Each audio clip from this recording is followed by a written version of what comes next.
Each man in his time is paid until he walks along the beach and sees his future in the water. A long life on within his reach. I haven't needed a world to want. Sometimes men take matters into their own hands. You want answers? I think I'm entitled. You want answers? I want the truth. You can't handle the truth. As you guys know, it is Drunken Chat, son. Well, another Saturday morning with the crew. We got, Brian McClay, the esteemed Brian McClay, man. I'm going to have to talk to you about some stuff that was going down this week with regards to, trading cards and stuff. Got the king, the cow, Big Remo in the freaking house, and the loudest mouth of comics, Dennis Barger. I was gonna say, where is the loudest mouth? I wanted to. Unfortunately, we couldn't get you on last week, but I wanted to talk to you about some Dark Horse stuff and Penguin stuff and all that stuff is going on. So Brian, how's it going, man? I'm busy, bro. Beyond busy. We are just. He said beyond. He said beyond. I got a drink. Everybody drink. Yeah, man, it's been very interesting last couple months, but good news, we hit 75,000 views on the channel since I started the channel, which is awesome. So thanks to everybody that's helping with that. Here's a question: are you tracking the YouTube short reels deal? New thing that's happening. Yeah, shorts is very interesting because now, they've been paying on it for a while, but they're paying more than TikTok or the same amount of TikTok, I think. Right. But yeah, shorts is very interesting. I need to continue to put them out. Right. Look who's in the building. Could stay away. Supposed to be resting up and recuperating. I thought I was needed. You said there's nobody waiting on the show. Like, what the fuck? Let me throw on the shirt. In the time it took me to type that, everybody started popping up. Yo, what's going on, everybody? McClay, Dennis, nice to see you, brother. I do have a weird question. Why you're gonna see me in person next week? Why do you need a T-shirt if you got the tattoos? I got all this fucking Weapon X shit going on with these fucking. I ain't ready to go chest naked yet. Hey, fix your mic, brother. Oh yeah, shit. Hold on. You gonna bring out all the tattoos at NYCC? Show everybody the new tattoos. Go out in the wife beater. Hold on. Looking like Tupac. Actually, I am getting my Battle Beast finished on Monday. Oh, nice. Okay. I got some downtime. I want to give a big shout out to hold on one second. My man, I gotta give a big shout out to John from Heroes Reborn Comics. Great dude. I met him today. We had a transaction, went very smoothly. And great dude. We spent about 45 minutes out there just talking. Very knowledgeable guy, very good guy. Former corrections officer. Big shout out to corrections agency out here in New York City. And yeah, man. Nice. Hey, well, I also wanted to, give a condolences to the family of Coolio. Yeah. He passed away apparently of a heart attack. Was it yesterday or the other day? They found him in the bathroom. So far, nothing on whether or like what caused the heart attack, whether it's drugs or anything. But still, it's Coolio. We can, one of the greatest hip hop songs. I would say. What would you say, Mel? Top 50, top 25, top 10. I would say internationally, it's definitely in the top 5. Here's the thing, and I love Coolio. I'm not disrespecting Coolio at all, but if it wasn't for that hook, that song would just be another song. What was the boy's name? LaVar song? LV. Yeah, he made that. He helped make that song what it is. Motherfucking big fat motherfucker just swaying.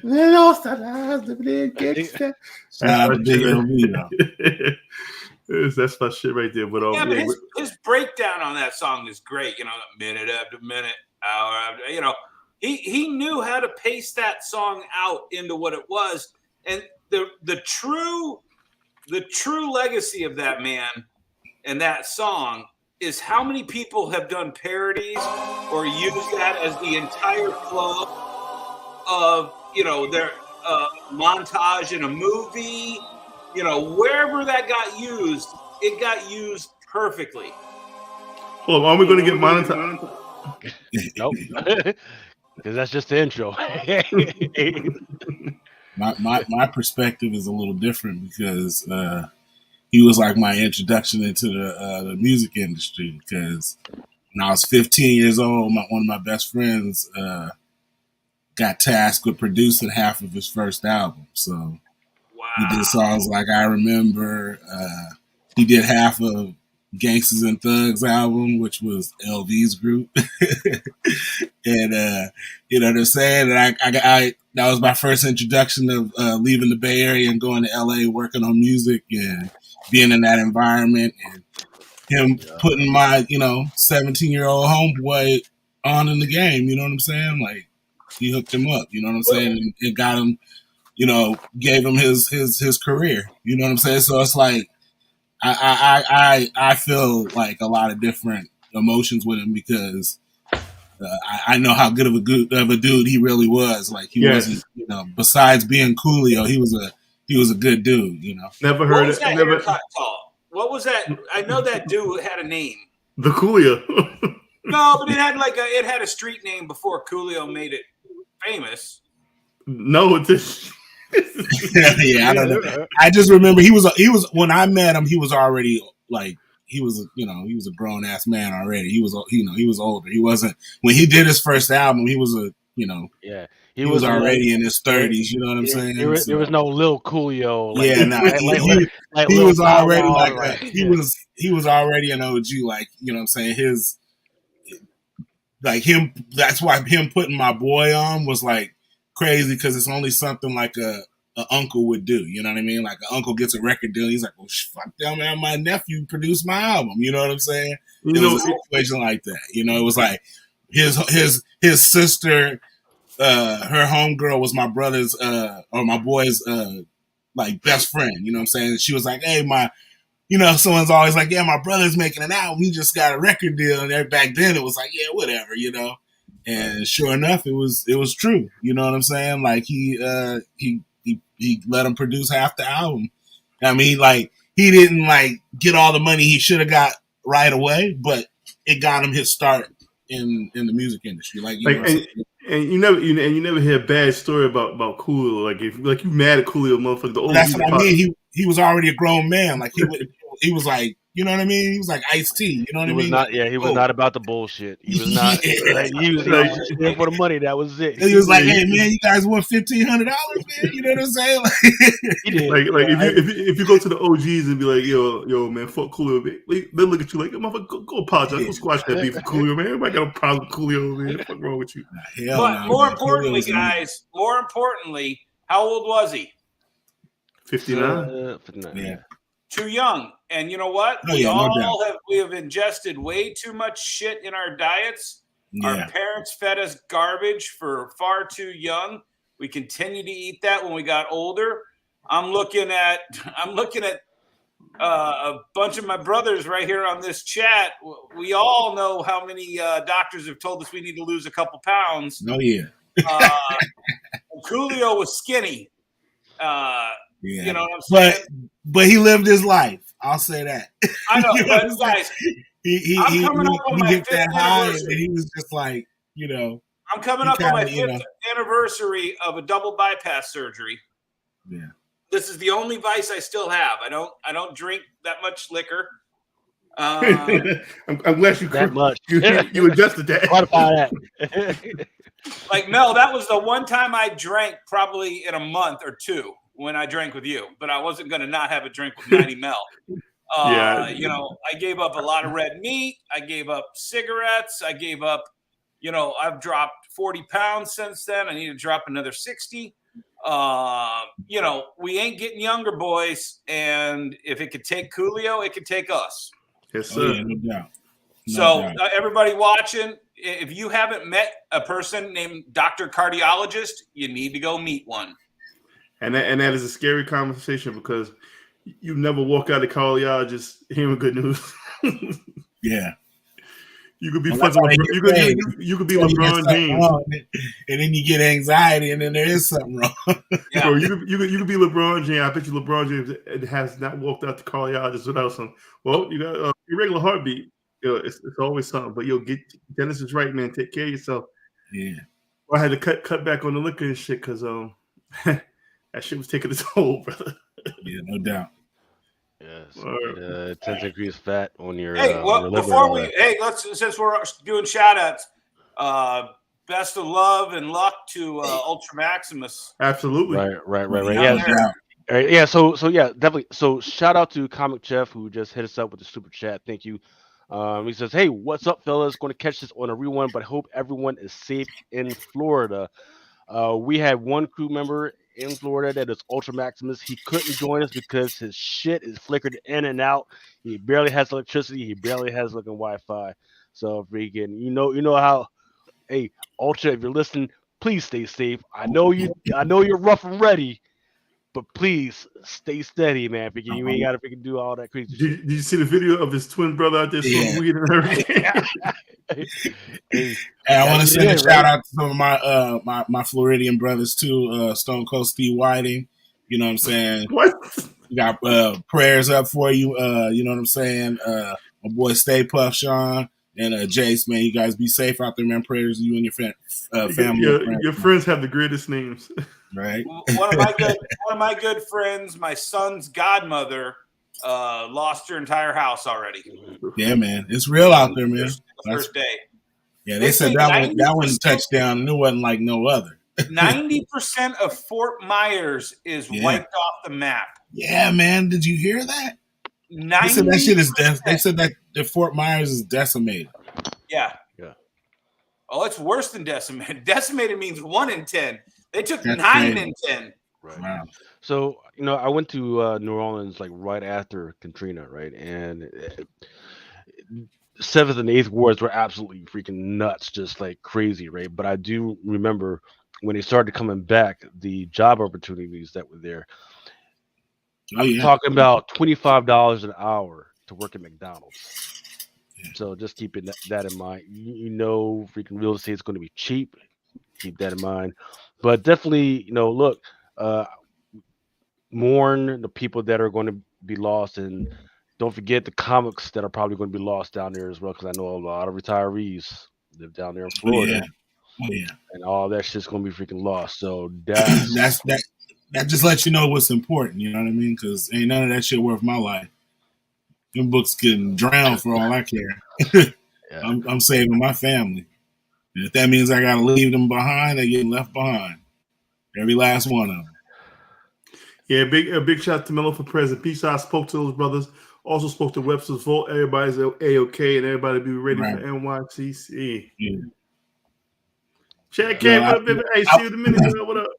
I think it was like Friday night. I was on what night? Or it was like Saturday night in Beachside. It was like the hurricane was starting. He was out there selling.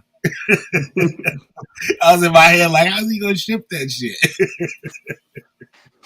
And no, and then pack that shit up and ship it. Like, what the fuck? There's a hurricane coming, man. Y'all gonna have to understand.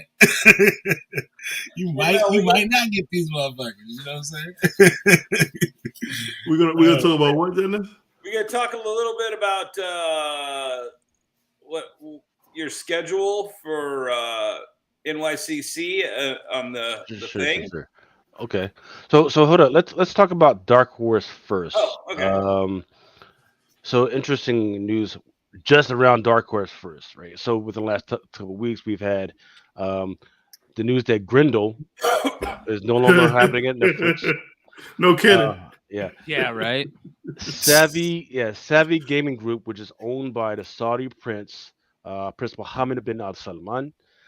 They will now invest $37.8 billion with the B into the Embracer Group, right? The Embracer Group, those are the ones that own Dark Horse. So think what they can do with that money, right? Hey, is that although- is MBS the one that chopped up that reporter? he is not.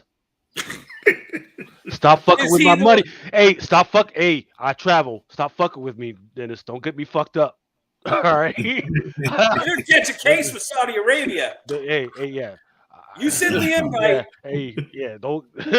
You know, embassies and all that stuff are not safe. Don't get me all fucked up, man. You already got Diamond mad at me. Don't get Ain't me never run from that. So hey, he's innocent on all charges. Hey, he had nothing to do with that. Yeah, so was R. Kelly until last week. So was Um, R. Kelly till last week.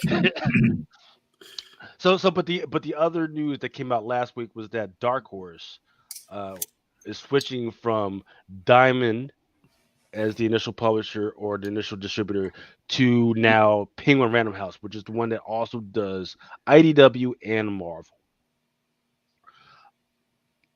Diamond is just going to be a wholesaler. So, what did you think about this when you heard the news, or did you just hear the news? And what do you think, Dennis, man? I knew it was coming. But let me go back. Let me roll everything back a little bit to March of 2020, when Diamond had to announce that they were going to shut down the distributor.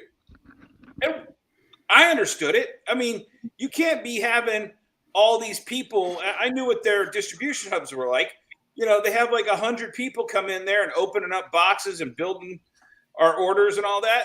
We didn't know anything about this disease back then, or this, virus. So Diamond did the smart thing. They shut everything down. They were going to have to anyway, because New York, one of their hubs is in New York, one of their hubs is in Tennessee. Both those people were going to go on shutdown. So they shut down. Everybody else said, okay, cool. Obviously Canada was shut down, so there wasn't going to be anything printing. Marvel's offices shut down because they were in New York City. They weren't going to do any, they were going to go remote on everything. Everything was going to slow down. But DC took that opportunity like, yeah, fuck y'all. We're going to fucking distribute our own comics.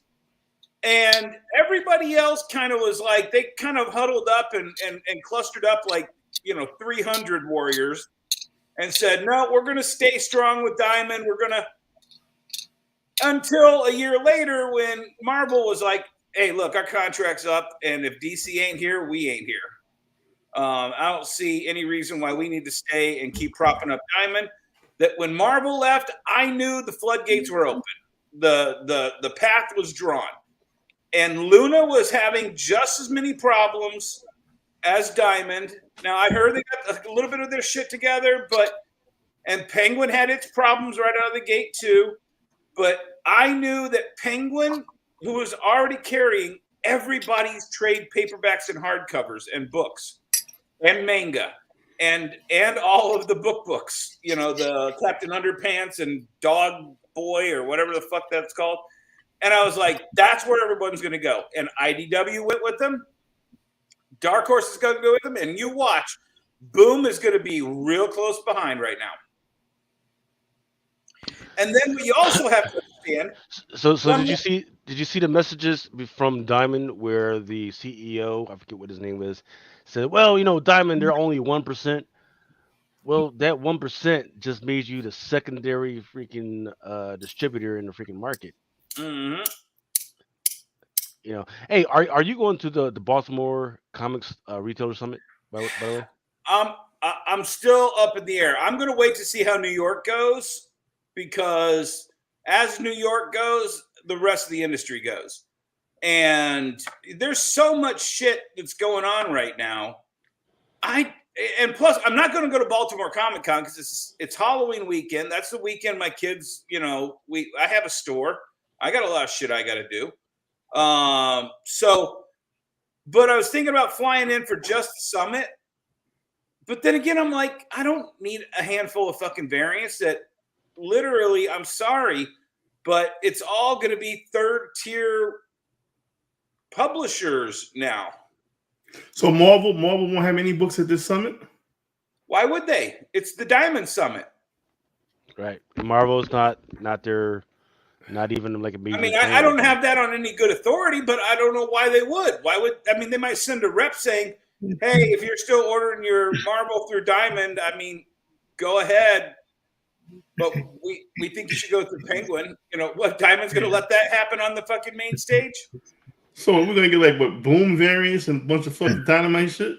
Yeah, Boom, Dynamite, Image, and all the I'm sure Valiant or Bad Idea will have something stupid like a donut or something. But I would love a donut right now.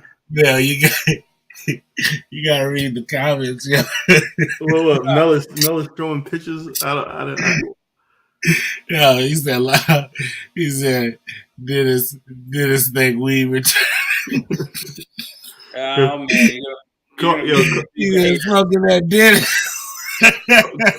Hey, I see Adams out there. Like, Yeah, I know you got the link. I know you got the link via Instagram, man. If you didn't get it, let me know and I'll send it to you. man, Email as well. reading tears Well, over let me. Like I said, I told you I was coming back. I retired for about 4 weeks. I told you I was coming back. I came back early. Oh man! And then the only like too short. Listen, the only reason I'm here tonight, Lucas said I need some people. I threw a shirt on. In fact, this is my ComicCon shirt. I was gonna wear this at ComicCon with some nice Jordans. I can't wear this now because people talk shit. They seen it. I gotta find another purple combination to go with my Jordans. For y'all that don't know, Mel and the missus just be around the house butt naked like empty nesters, just loving life until the show happens, and then he's like, man, fuck the show, and then he's like, put on Yeah, man, fucking Lucas.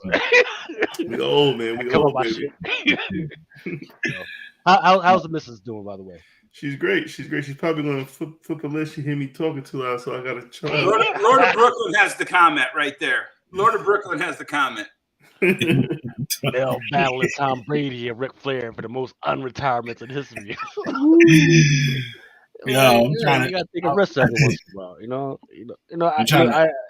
I heavily encourage any of the Drunken Track crew, like whenever they gotta take a break, man. You gotta take a break, right? Because look, we are going hard every single weekend throughout the freaking year. We've been doing this 3 years? Is it 4 years now? I mean, me and you've been doing this longer than that, right? Yeah, exactly. A year from me. We were even talking when you were still on Impressed with Defects. Yeah, I popped on for a couple shows. So yeah, that shit is not easy, especially on everything. Actually, there was news this week for Aftershock. I don't know if you guys all saw this. Did not.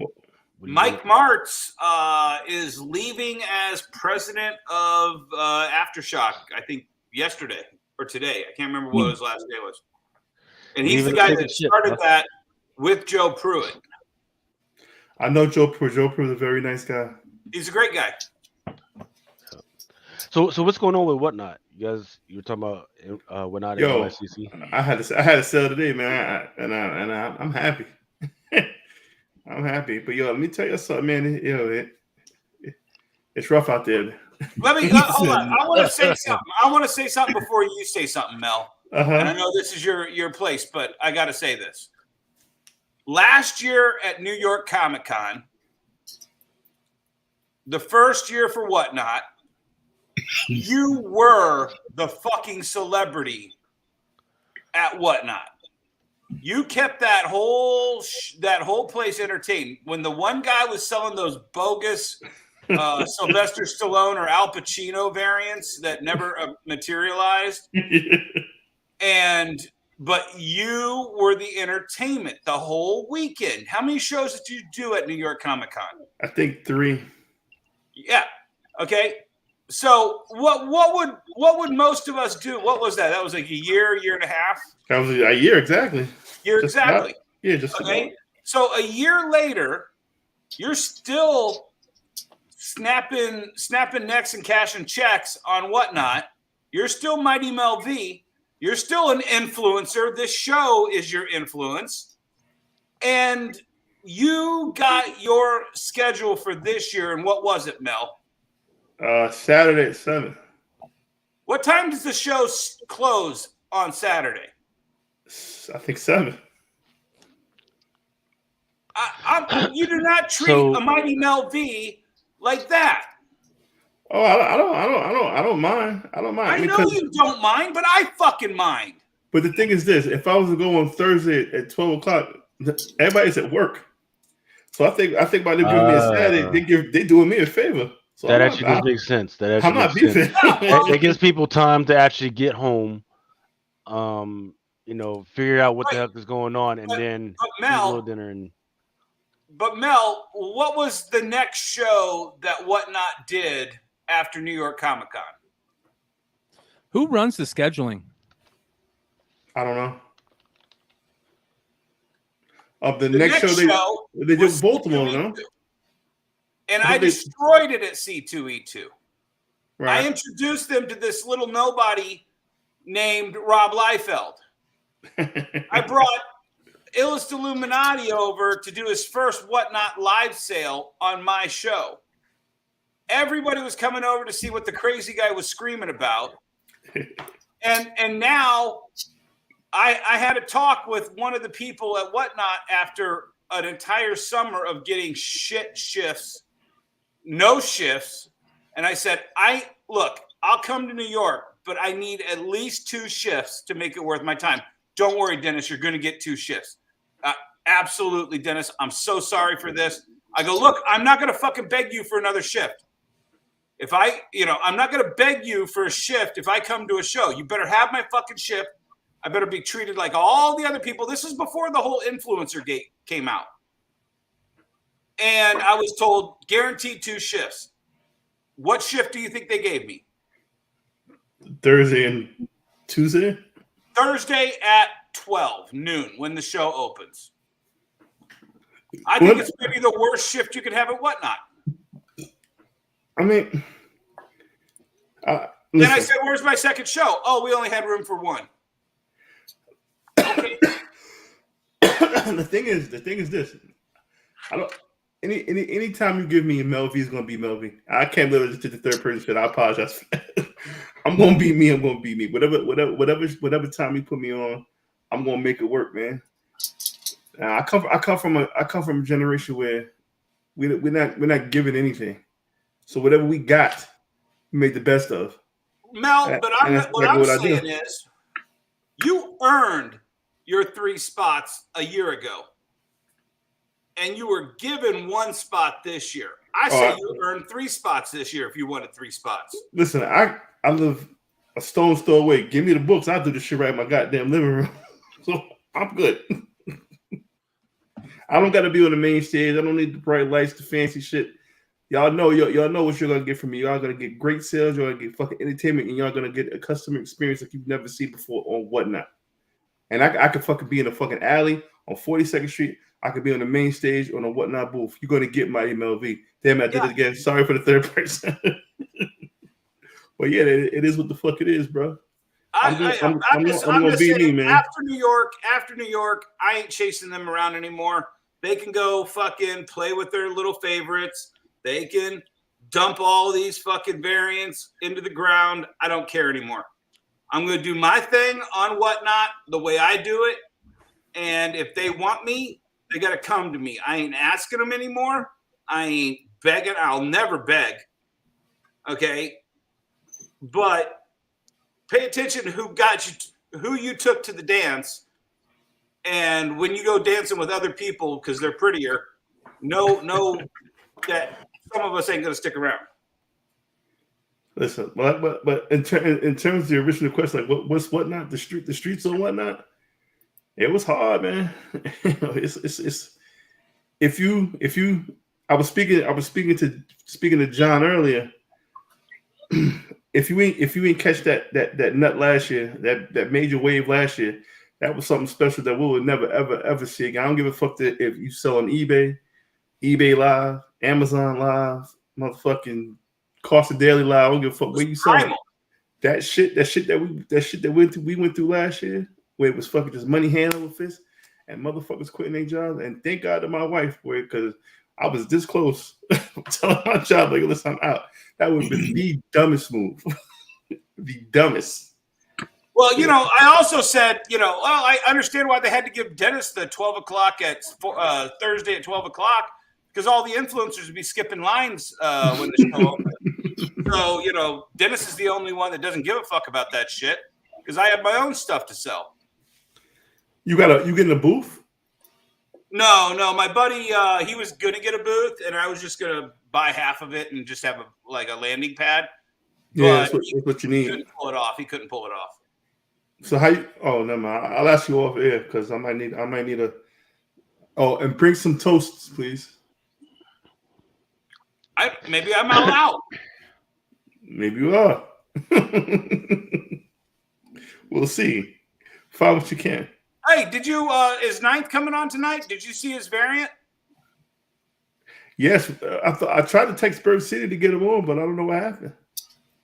The Spider-Man 42. Yeah. When you guys pull it up? I think Lucas has the material.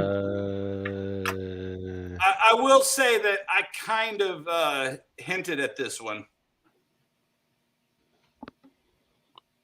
Gorgeous. This is what you're talking about? Yeah. Yeah. Now there's a slipcover, acetate slipcover that goes along with this, so you won't get in trouble with CGC or anything like that. It won't be no acetate gate, but I love how they did this. I love how Ann did this over at Bird City. I don't know, did he give you the other graphics to it? There's 3 covers. Right. Let's see. Let me see what else he gave me.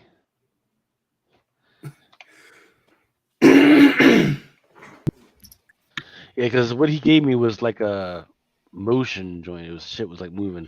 Yeah, that shit is dope. So I got a shout out to Josh, International Comics. Absolutely.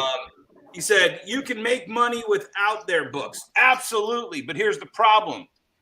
When you're going up, I had a killer show and a certain professor of comics at the intro level ran right up against me, and he was giving away 120 books in his giveaway. I'm like, look, I'm not going to give 120 books away because people don't send me books for free to give away. At a certain point, it's an unfair advantage that's being given to a lot of our competitors. And I am let's play on an even playing field. Oh yeah, I agree. You put me on an even playing field, I'm crushing. Yeah, we're both crushers. Yeah, absolutely. That's why I wished I was there last year, Mel. Me and you going head to head would be like an epic rap battle. Yeah, man. But that, you know what? They don't want to see that. That's fine. We'll do it ourselves. Fuck it. I'll be there for a Saturday at 7 just to fuck with you. When you're doing your shit, if you're there Thursday at noon, you come over. We'll show people how this shit's done. Yeah, but again, man, I come from a world where we don't have advantages, man. We gotta make our own advantages, bro. Exactly. And this shit, excuse me, this shit, man. I'm gonna make it work, bro. I'm gonna make it work. It's all I know how to do, baby. Yeah, no, I understand. You know what? I'm just sitting there going, is this what a year of Mel and a year of me pushing this format, a year of Brian going live for 2 or 3 hours, and we show up and we're told to carry somebody's jockstrap for them when they come to the booth. That ain't me, man. That ain't me at all. I feel you. Yeah, let's get into this variant though, man. Bird City, NYCC Miles Morales number 42, Yoon exclusive. I will be at Bird City's booth helping them move some units of this. I think it's a beautiful cover. The Virgin, it's a set, right? So the Virgin, you got the trade, the Virgin, and there's like that little acetate slip over. So what so it's not stapled, right? No, it's not stapled. It's not stapled. There's no slip cover. Okay, it's just a slip cover. And I like how it was done because with the slip cover is what you showed first. Yeah. Right. So there you go. Boom. That goes right over the Virgin. I think it's a beautiful, beautiful thing. And I give credit to Anthony, man. He's like, yo, fuck it. Acetate is not a bad word. Let's get it popping. I'm gonna put it on this ComicCon variant. And what what if publishers started doing that from now on? So, so for instance, you know how we got bags and boards and shit. What if when you put the book inside the bag and board, it's an acetate bag and board, and Son, it has something like that? the first person I seen do that was fucking Corey Ross with his Department of Truth shits with the eyes. Small thing, but that shit makes the shit stand out like crazy. Big shout out to Corey Ross, by the way. Good shit. So let me see That's where we should be going right now. what's the price? 'Cause I don't even know the prices. So let me see that menu again. Dude, $80 is cheap for one of 800 sets. Yo, listen. Yeah, you I wouldn't say cheap. But That's what it costs, though. That's the thing. Those are costs. Yeah. Hold on. Because from from the solicits I've been getting from some of these publishers, that's pretty good cost. You know, after you figure out for like, you got to buy cover A's and cover B's as well. Like, man, what the fuck? Get the fuck out of here, man. Yeah, I mean, like if you like the trade, the trade just survived on its own, $20. And on top of this, on the back of this is one of the only books to have the New York Comic-Con logo exclusive on the back. So it's like almost like an official New York Comic-Con variant. Yep. A ninth just got to Florida apparently, and his computer keeps crashing. So as soon as it unfucks itself, he'll be along. Yeah, we can come back because he can explain this a lot better than I can. But at booth 3527, man, like I said, I'll be scouring around. I'll be on the floor. You know what I'm saying? So just be clear, there will only be 499 because they got to hold at least a set for me. That's if they don't bring that shit to freaking Baltimore. Is this number, John? I'm not sure. Wait for Knife to come through, and he can explain it much more better than I can. No, it's not numbered. It's not numbered. Marvel will not let you number books. Period. Okay, so then I don't think unless you remark them. Unless you remark them yourself, yeah, you're not. You can't number Marvel books. It's just it's not going to happen. At least right now, they're printers. Shout out to Jack. It's something that he talked about on the show last week. He said that when we asked him, we said, the exclusive game is starting to take a real big hit lately, and obviously one of the big reasons is the amounts, the print runs. When are you, now that Whatnot's publishing, when is there something that you guys can do to change that? And he said not with the big two. They're just not going to do it. They don't even own their own printers, obviously, and printers basically tell them what they're going to do, not Marvel telling the printers what the printers are going to do. So until that changes, until there's enough of us that say, hey, we're going to vote with our money, we're not going to buy exclusives anymore unless they're limited and have the print runs printed on them like Panini does in Europe. Your money is how you vote, you guys. And that's just the way it is. Fuck with the people you fuck with. Like Mel says, he buys from 2 retailers, and fuck with the people you fuck with, right? So Dennis, you come out with a book every 5 months, and I fuck with you, God. so that being the case, even with that, I'm gonna be honest. It's great to support the people you support. That's a great thing, but also support the people that are trying to make the community, the industry, everything about comics better. Not the people that could give 2 shits about that. And there's a lot of people out there that are bad actors that give 2 shits about it. It's just the way it is. Well, there's everywhere in life you're going to meet givers and takers.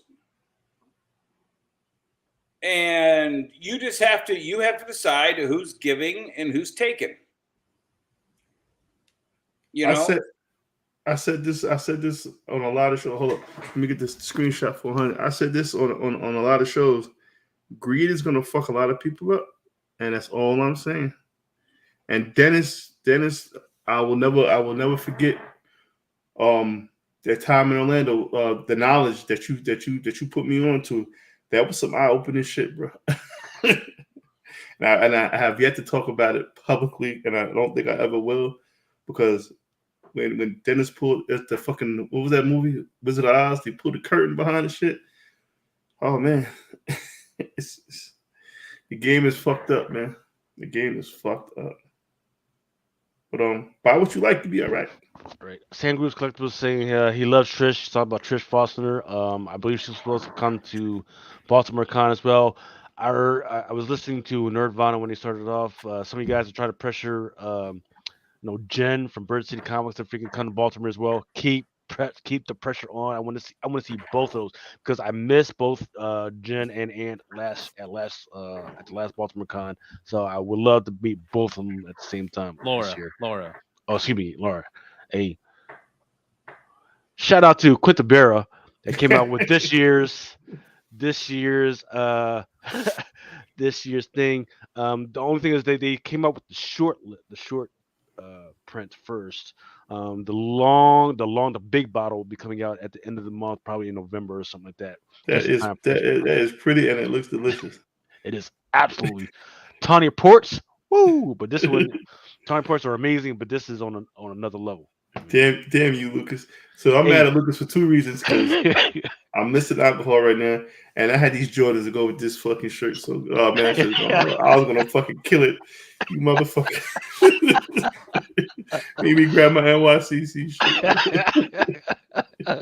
Hey, you can still wear it, you just. Nah, man, I can't wear this shit no more. Put a slipcase cover over it, make it different. I guess where did Remo go?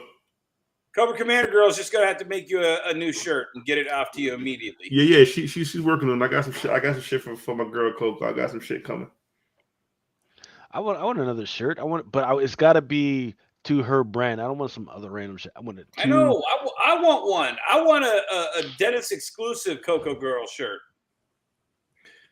Okay. Ye old Grog. Grog is on another level, man. In fact, I think there should be the Grog should start coming out. Actually, should be out now. So if you go to your local farms and they sell alcohol, what is ye old Grog? Grog was like with the Grog and mead. That's the stuff that was drunk by the Vikings and stuff. Doesn't Conan drink grog? Mm-hmm. Yeah, I thought it was just ale. Yeah, ale's a different thing. I forget what it's actually made of. And then you've got your apple ciders, the apple cider shit that should be coming out pretty soon. In time for Halloween.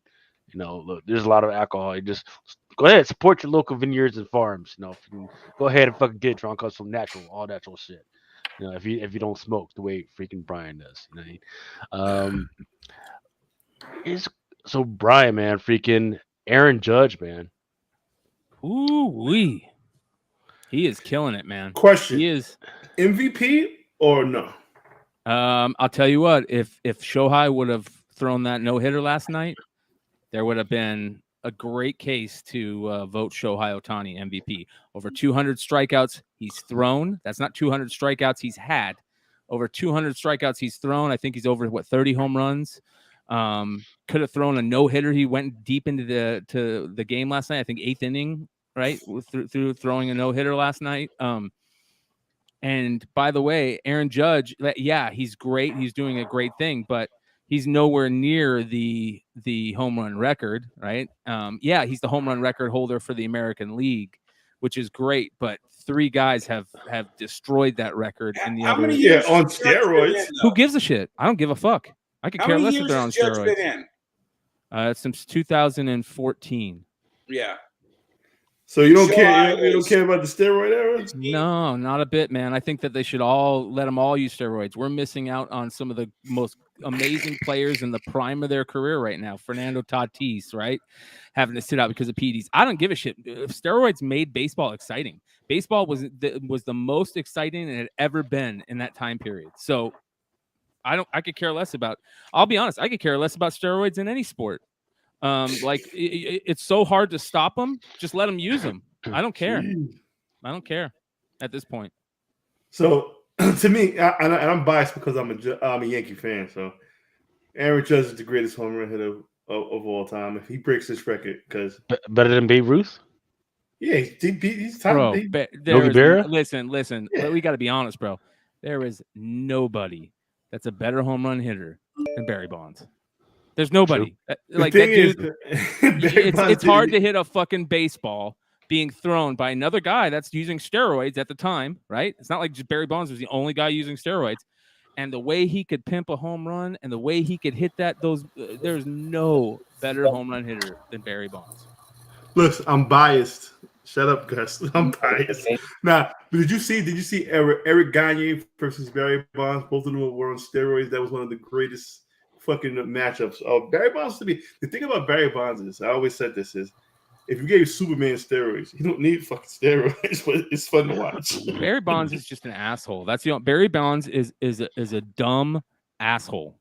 There's nothing else. Like even when he was a coach, the players hated him because he was a dumb asshole. He's not a likable guy. Aaron Judge is an all-American kid, Californian kid, like great smile, hulking behemoth of a man. He is lovable. Barry Bonds, even a mother couldn't love. You know what I mean? Like, can I tell a story, Brian? Because I was watching on repeat your one show the other day, and you said something really smart.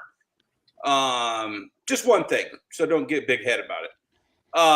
You said, does the fact that Todd McFarlane owning the 61 ball and the 60, I think he bought the 62 or 63. And I actually am privy to a really couple great stories. The guy who set up Todd McFarlane's company for McFarlane Toys is a friend of mine, Paul Burke. He was the CEO of McFarlane Toys for the first several years. And my mentor was the president of McFarlane Toys, Gary Reed, who also published Caliber Comics. And anytime the ball comes up, the ball, they tell me a totally different story that nobody else knows. And so they would have some big meeting with just some licensors that were like, hey, we want to do a couple $1 million deal with you guys. Let's set up a meeting. And Todd flies out and boom, boom, boom. And the first thing that giant room full of CEOs and money people would say is, did you really pay $2 million for $2.1 million for that ball? And then Todd would just, oh, you mean this? And roll it across the table at him. And they would all pass it around. And that's guess fuck what? you money. That's fuck you money. And guess what? That's why you work. They always sign 7-figure deals. That ball was worth more money to Todd McFarlane than anyone will ever know because every single person wanted to touch that ball. They wanted to see it. And Todd would just carry it around in his fucking – and you don't know if it's a real ball. Todd knows. Aren't they supposed to put like a little sticker code on there? Yeah, there's like serial numbers on them that they all know. And they might have done it back then. I don't know. But they made so much money off the fact that Todd bought that ball. That was the greatest advertising tool for McFarlane Toys ever. You couldn't pay. McFarlane Toys could not have paid $2 million on any ad campaign ever that would have got them the exposure of Todd McFarlane buying that ball. Yeah. And the next ball and the next ball. It's a great point. And that's just, and you were right. It is worth more money because Todd bought that ball. Because we're still talking. What was that? That was 97? 98. 98? Yeah, I think so. 98. We're still talking about it 24 years later. Yeah, man. And Todd's getting free money right now by us talking about it. It's because of how nostalgia and how important that time period was, right? And how fun baseball was. So let me ask you this: what does the Judge card to have? Oh, that's easy. That's his. I like his first Bowman. That's my favorite card of Judge. But his to me, it's his 2014 Topps Chrome rookie. I like that. I don't have one. In the meantime, I hope let's pray for the sports trading card fans that have their Tua cards out there, that they're not getting hit too hard right now, because look, it was on, what was it, Monday? No, Thursday night. Thursday, yesterday.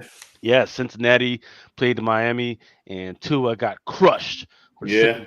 We're like within 4 days of each other. Crushed, absolutely fucking crushed. Everybody needs to get fired, fucking, from the coaches to the fucking O line to the fucking water boy, the dude that cuts grass. All y'all need to get fired for letting that motherfucker get out there, man. Fucking man, that's fucked up. So when I see his hands do that shit, I was like, ooh. Fucking throwing up fucking gang signs on the fucking field on your back. Just, like, that's not fucking good, man. That's some scary shit. But they say he'll be back. He's gonna be back soon. He may be back, but will he be the same? Because look, this was the year that he was actually like doing something, right? This is the first year that 2 Alabama quarterbacks, Jalen Hurts and Tua, actually were having some type of success in the NFL. What about Mac Jones? Yeah, I know he went to the playoffs last year, but nobody's like, He got busy last week. Yeah, so we'll see, right? So yeah, let's play it out. Mac Jones is. What is that, Aaron? Let me get one. Which one? Aaron Judge. Look at that. That's all Aaron Judges. Are those all rookies? All rookies. Good for you, man. Give me one. I've been holding on to these for a long time. You got more than enough. Let me get one. Homage for coming to you. There's the Bowman paper. I love these throwback cards right here. Yeah. 68. Yeah. Then I got second year cards. Oh man, I love the decals. Oh. Yeah. So all these comics that have trading card homages, man, how come they don't have like stats on the back of the comic? They do. They do? Yeah. There was a trading card cover. Matter of fact, one come to mind right now. The one with Riri, where it says the fucking first fucking appearance is fucking Invisible Iron Man 7. And it's a trading card joint? It's a comic. But it's a trading card joint. I forgot what issue it was. I'll tell you what. That's the one thing that comic book technology does not work good enough. And I had one guy I know, he beat the whole system. He took the board and put it in the middle of the comic book. And then he slipped the whole comic into a golden age sized, I think they call them My Lights, where they're open at the top. And because he wanted to be able to see the front and the back. Wait, which one do you have? That's dope. Yeah, and that's what we need. We need a bag and board system that can show the front and the back. That's easy. The clear back, the clear backboard. Yeah, I got a pack of them upstairs. Yo, Lord of Brooklyn is absolutely right, and they fucked that kid up, and he was destined to be great. They put him on with fucking wiggly legs, and that next play he got crushed. I was like, "Oh, this dude's leg is not gonna last." They fucked his shit up, bro. He was destined to be great. Yeah, man. Carson Wentz at one point was destined to be great, but every time he ran, he fucking hurt himself. And then after that, every pass he threw, listen. You want me to tell you who was the most destined to be great quarterback that fucked it up for himself? Who? Michael Vick. Michael Vick was the prototypical quarterback that everybody wants now. He could run faster than anybody on the fucking field. He had a cannon. He could throw 100 yards on a dime. He was strong. He was likable until his truth came out. Right. And when his truth came out, there's two things you do not do in humanity: fuck with kids and animals. Yeah. Right? You don't do that. If that comes out, you're donezo. Completely done. If I want to know about somebody quickly, I'm going to say, "Hey, you got kids? No. You got a dog? No." Hey Adam, could you mute until you're ready to talk, because you're coming in hot. Really? Yeah, you got a lot of background noise. Yeah, air conditioner is fucking 40 degrees, bro. I have no clue what hurricanes Well, and everything is coming off. And I don't shit. know if you remember a guy by the name of Charlie Batch. Yeah, Lions. I went to college with Charlie, and Charlie was a great player, and I thought he had a lot of potential, but he ended up going to Detroit because he was a local boy. And where did he go to? Michigan State? Eastern Michigan. That's where I went to school. And for some reason, the Lions didn't have. I forget who they had. Oh God, who was it? It was when Morningwig was there, and the quarterback was shit, and they ended up having to start Charlie. I think on his 5th or 6th. Was it Scott game. Mitchell? Scott Mitchell. Maybe. Didn't Charlie Batch play for Philly also? Pittsburgh. Pittsburgh. Yeah, he got moved, but they started him too fast, and the Lions always do that. You know, they're so desperate to have a team. They start everybody too quick, and they don't let them get into that. You know, like, hey, come in at the end of the relief period and get your feet wet a little bit. That's that Barry Sanders curse, man. Yeah, and it was. I thought he had a chance to be in a really good place, but he got gun shy real quick. And before Michael Vick, a lot of people need to give my man Randall Cunningham his flowers, bro. Amen. That was my dude, bro. I hated Randall Cunningham. Bro, he man. was a bad motherfucker, boy. He was a bad motherfucker, boy. Didn't he have like a 100-yard pass one time? Bro, I remember. I'll never forget one of my favorite Randall Cunningham highlights was when he was playing Buffalo and he was in the end zone and they had his ass sacked. It was crazy. He slung that motherfucker to Fred Barnett, boy. That touchdown, that was one of my favorite Randall Cunningham moments right there. That is a sore spot for me when it comes to trading cards. Is that those 80s freaking sports icons, man? They are not worth anything right now. Look, fucking think about who. I mean, Michael Jordan, yeah, sure, right. But what about the rest of the 80s motherfuckers, right? You know, Charles Barkley, he really ain't fucking worth shit. Isaiah freaking Thomas, yeah. No, Larry Bird, not really worth shit. Well, it's real simple. Magic Johnson, hey, come on now. When you start Warren Moon, remember when that? you get a collection in, and Brian knows this, everybody knows this. When you get a collection in and you look up, okay, who are the studs from 2006 in basketball? And you're like, well, okay, we got Kobe here. We got or not 90. Well, Kobe was 96. Right? Yeah, he was a rookie in 96. Yeah. 96. So you're like, okay, you got Kobe and you got this. And then the bench gets real dry after about the second or third player. You know, every year there's 3 good players. If you're and one of them casts a shadow over everybody else. You know, 2003, the number 1 draft pick, Darko Milicic. Right, Darko. Number 1 draft pick. Let's take Darko. Yeah, that was stupid. That was real dumb. They could have had Adam Melo. Morrison. Adam Morrison. Well, but I mean, you got fucking Anthony Bennett, Greg Oden. Greg Oden that got hurt because no. You're fucking missing hand, the big one. yeah. You're missing the big one from 03. Sam Bowie. Remember Sam Bowie? Mm. What was the big He did okay. Shit. Yeah, but he went before Michael Jordan, bro. Yeah. That's always the story, man. Freaking Michael Jordan always had that I'm an underdog fucking mentality because of that shit. First of all, he didn't make the basketball team his rookie and junior year or some shit like that.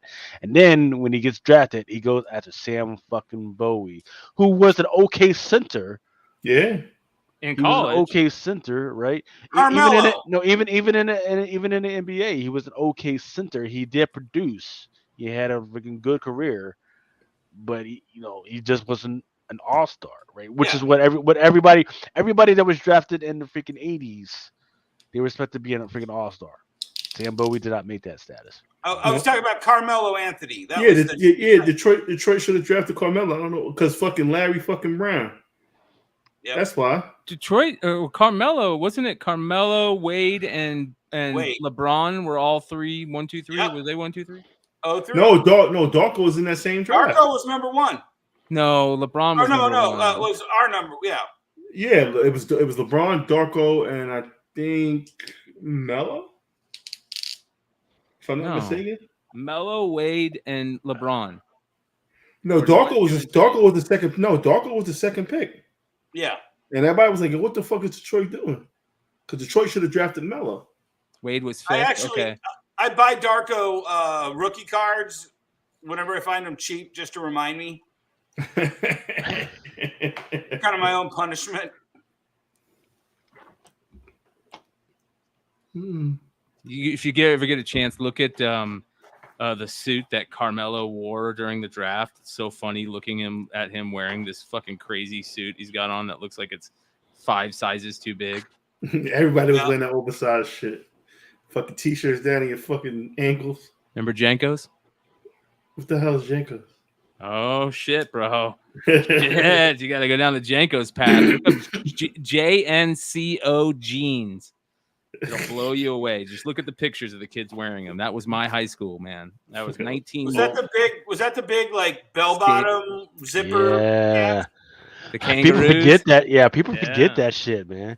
See, it was crazy because not only did bell bottoms make a comeback, but vinyl records made a big fucking comeback as well, because of the freaking rave scene. Right before then, people were fucking around with it, but no, all of a sudden, every kid decided to buy a fucking $1,000 fucking vinyl fucking record set so they could book a fucking DJ, and all of a sudden, vinyls fucking came back. It's fucking crazy. Just bugged out. Brian, how's your trading card portfolio looking this NFL season? Oh, bro, I'm so down on cards right now. I will not buy. Today, man. I fucked up, and I was in Target, and it was just fucking. This Target was just fucking stacked. Yeah, most of them are right now. Yeah. Yeah, like Topps Chrome, and without thinking of what you fucking said, I fucked up and I bought Topps Chrome 2022. Knowing full goddamn well the people that I need to be in there are not. Well, take your receipts. Hopefully you kept your receipts. And there's a thing you can do where you can go to Topps website, input your receipts, and they'll give you a chance at getting those cards.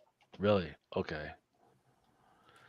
Ah, man, I fucked up big time. But yeah, man, it's cards right now, bro. You guys think that fucking comics is drama filled right now? It's got it hold my beer when it comes to cards, bro. Like, cards is a whole different ball game. And you guys have just heard, like, if you watch Beyond Wednesdays, I try to talk about, the crazy shit, like the crazy box break bullshit with like Whatnot, where they broke a fake 86, 87 Fleer box, and then they bought another box. Now, whoa! You can't just run past that. What the fuck did you say? A fake? So at the National last year, they bought a box of 86, 87 Fleer basketball for over $115,000. Maybe it was $140,000 or more. Okay, so there's a company, Lucas. What you don't understand is there's a company that authenticates sealed wax. Okay, yeah, I understand that. So it's called Baseball Card Exchange, BCE. And they wrap it, and they're the same people who wrapped Logan Paul's case of Pokemon that turned out to be G.I. Joe cards. One guy, Steve Hart. This guy's name's Steve Hart. He owns Baseball Card Exchange. He's kind of an ass, to be honest, but he knows the most about wax packages and how they were packaged and how they were printed and all that shit. And he verified the box of 86, 87 Fleer. And what people don't realize is that back in that time period, a lot of card companies printed their cards the same way every time. It wasn't random. So there was a coalition. And the number count, the way it was collated out of packs in Fleer basketball that year. Say you got card number 1 as your first card in your pack. The next card would be card number 32. And the card after that would be card number 2. And the card after that would be 33, and so on, right? And then it could go like half through the pack and flip. And then you would get card number 60. And then the next card would be card number 92. And the card after that would be 61. Small variations, but they're mostly follow a pattern. Yeah. So you will know when the Jordan's coming, right? If the Albert and on top of that, now with breakers, with all these people breaking, there's video evidence of everybody breaking these boxes. So everyone knows what these boxes should look like. Yeah. Roughly. So when they opened, and Whatnot not only bought the box, but they gave away the packs, right? So you had a chance to win packs. Bolo was there when this all happened. He tells about it, and so they had these quote unquote card influencers, right? And like at the Ripping Wax Pavilion, which is another breaker, not Ripping Wax, Ripping. And Wax. one of the rippers was very controversial because they had just had a big controversy. Yeah. The kids that did the kaboom shit. Guys. Yeah. Backyard breaks. So when they were opening the packs, they weren't in that coalition. They were alphabetically sorted, right? So you would get 5 different players, all the Ks, right? Really? And I heard about that. Yeah, people didn't. And here's the funny thing. You know what the funniest part is? That this new group of quote unquote card influencers don't know cards at all, to the point where they should have been like, "Hey, this isn't right."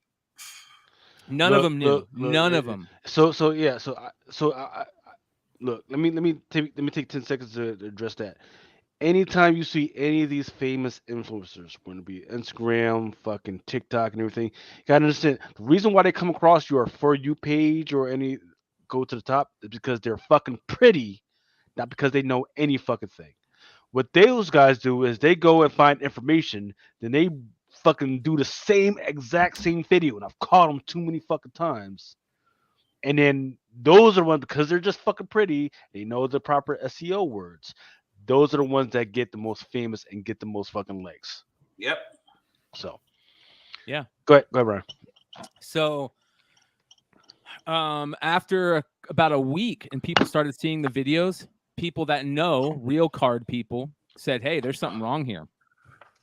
Yeah. Sure enough, when you get a card, when you get a box certified by BBCE, it's got a little thing on it that says this is the number, this is the numbers, and they follow that number from sales. And the guy that bought it before Whatnot, there's a video of him talking to Steve Hart, and Steve Hart basically says, "Yeah, the box that you have, it was short 3 packs. I found 3 packs in the box when I was going through it that were resealed. So we took those 3 packs out and put in 3 packs from another box. So we had to quote unquote create a Frankenstein box." What the fuck are you doing? Yeah, it got funnier. What? It got funnier. Did you hear the back of the last?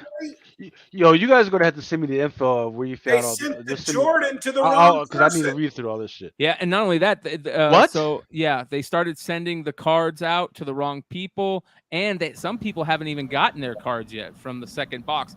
Whatnot literally went and bought another box to make up for it, and had Kenny Golden, who is becoming the biggest, maybe one of the biggest douchebags in collecting. I mean, he's always been kind of a douchebag. You got your 40K first, so it's good. Yeah, amen. Man, if there was ever a great timing that I've had on any collectible sale, that was it, my friend.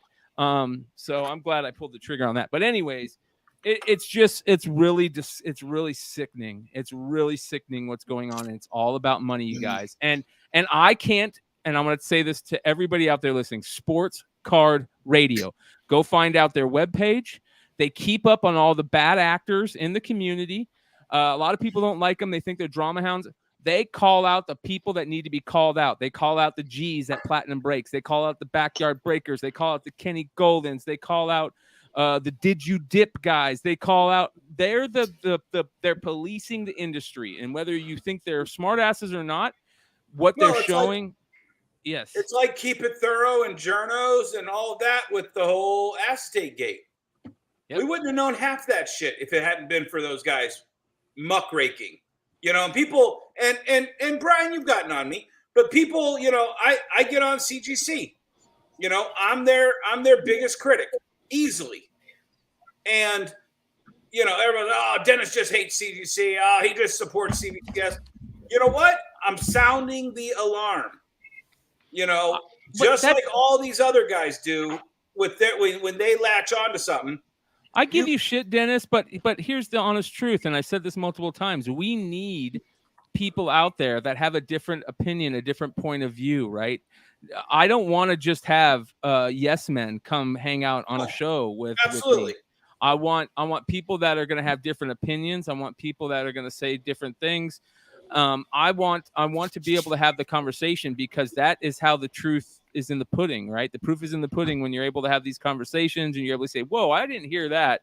That kind of sounds fucked up. Yeah, this really happened, this and that. Of course, you have to verify and this like that. But man, there's some crazy shit going on in the world of collecting, and especially in the world of comics and cards right now. And it's all behind the scenes.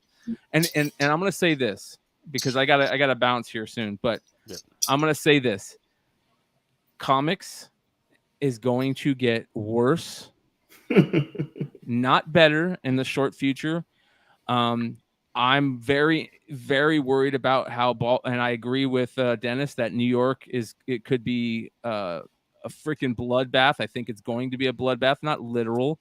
I think we're gonna have a lot of shit come out of New York that's gonna be a lot of more bullshit. And whether people are gonna believe this or not, I don't consider ourselves I don't consider any of us talking heads influencers. We're just talking heads that like to get on here and talk. We're not at that level yet. We're only whatever. We're content creators. But we're people contact us. A lot of people reach out to us and say, "Hey, do you know about this? I had this situation with this guy." And there's a couple people that keep coming up every fucking time. Can I say something though, Brian? Here's the difference in my opinion, in my head, in my heart. When you start throwing around the word influencers, you can use your influence to share your knowledge. Like when me and Mel, I mean, you and I have done business, but I don't live and die by Mel buying shit from me, and you don't live and die by me buying shit from you. We're friends. We buy shit from each other when we see it, going cheap, and we have fun. We don't share our knowledge because there's a dollar sign at the end of it. But there's too many of these influencers that only influence so that they can make a profit.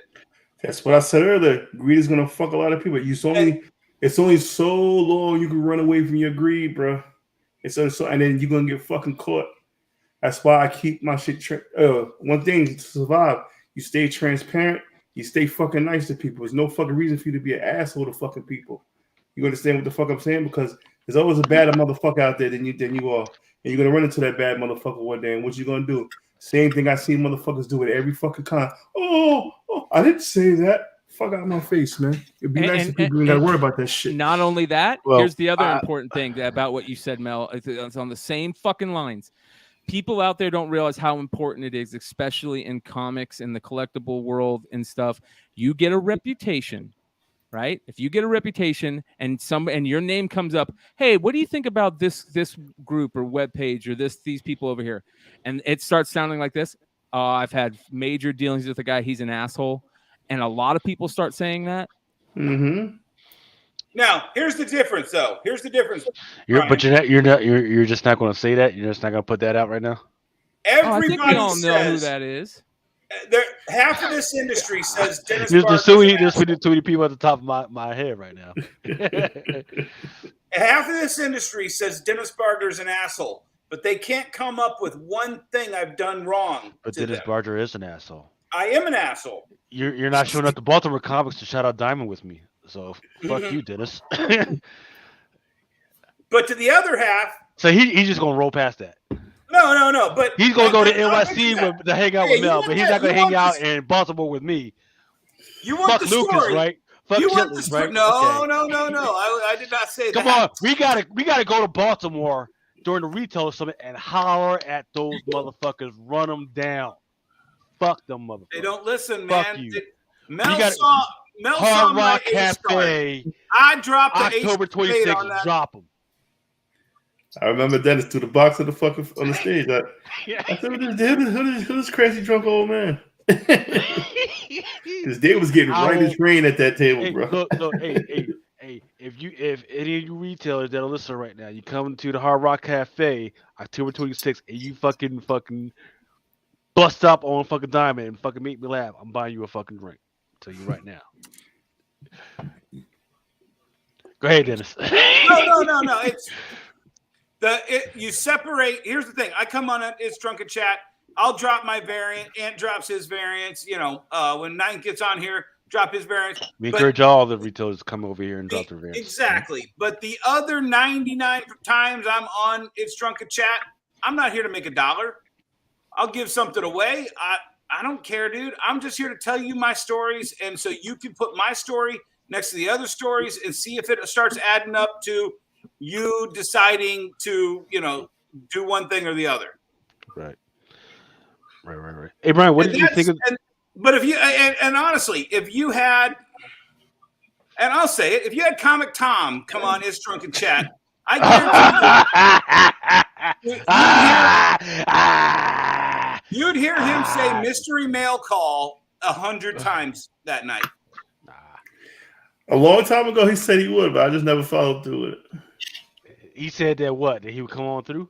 Yeah, it's like 3 years ago, 2 years ago. Yeah. He's like, oh, sure, I'll come on. Yeah, all right. Yeah, as long as he understands I'm going to cuss his ass out. Yeah. Jesus Christ.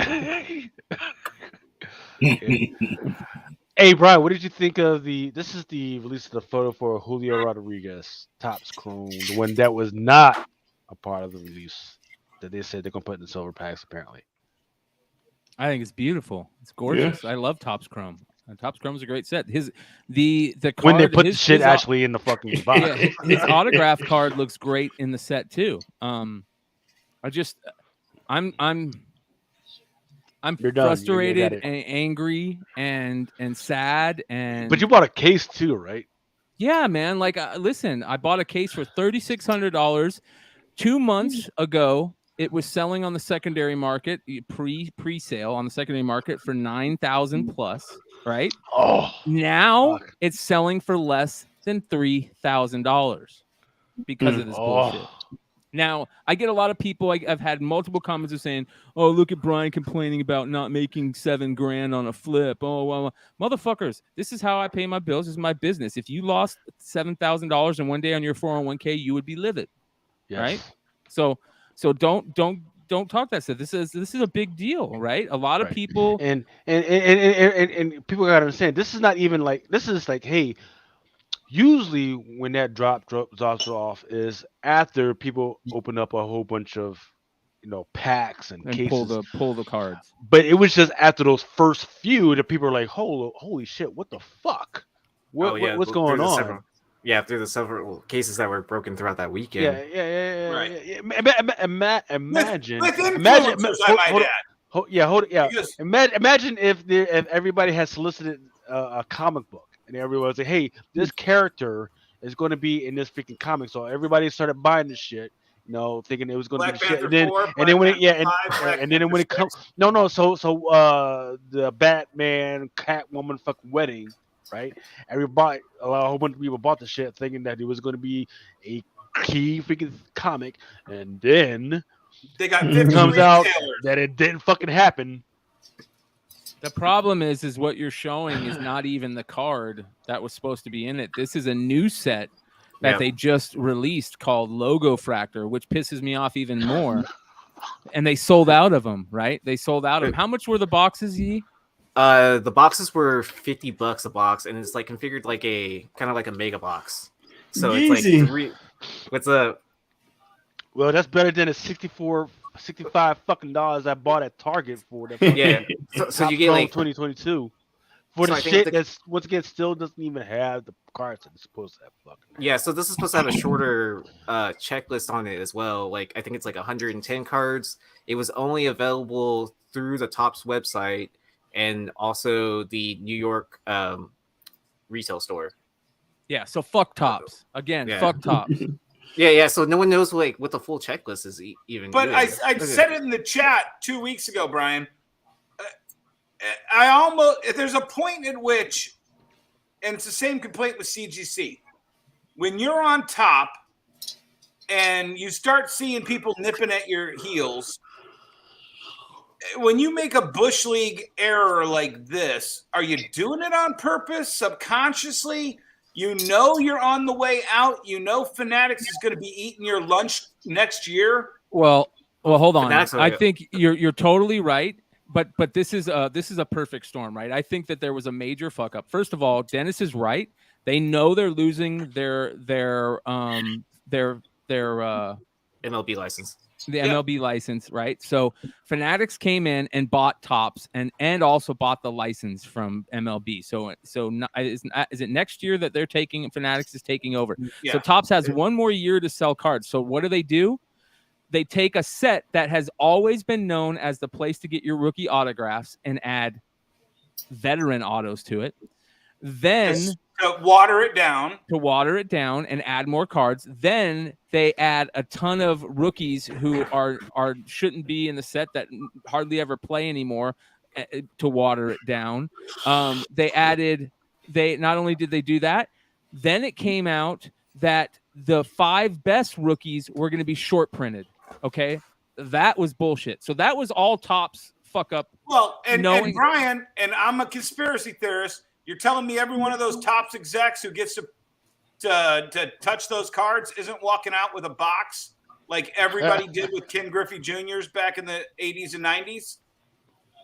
I don't know about that. They get enough money that they could have their own. If it's short printed, I guarantee you somebody has a box of them that's walking out the door. I mean, I'm not saying that's not wrong. It definitely could be. Did right, you hear what Panini did this week? No. Well, maybe. What did they do? Maybe. Neo Sports Card, one of my favorite sports card guys to pay attention to. Northeast Ohio Sports Card.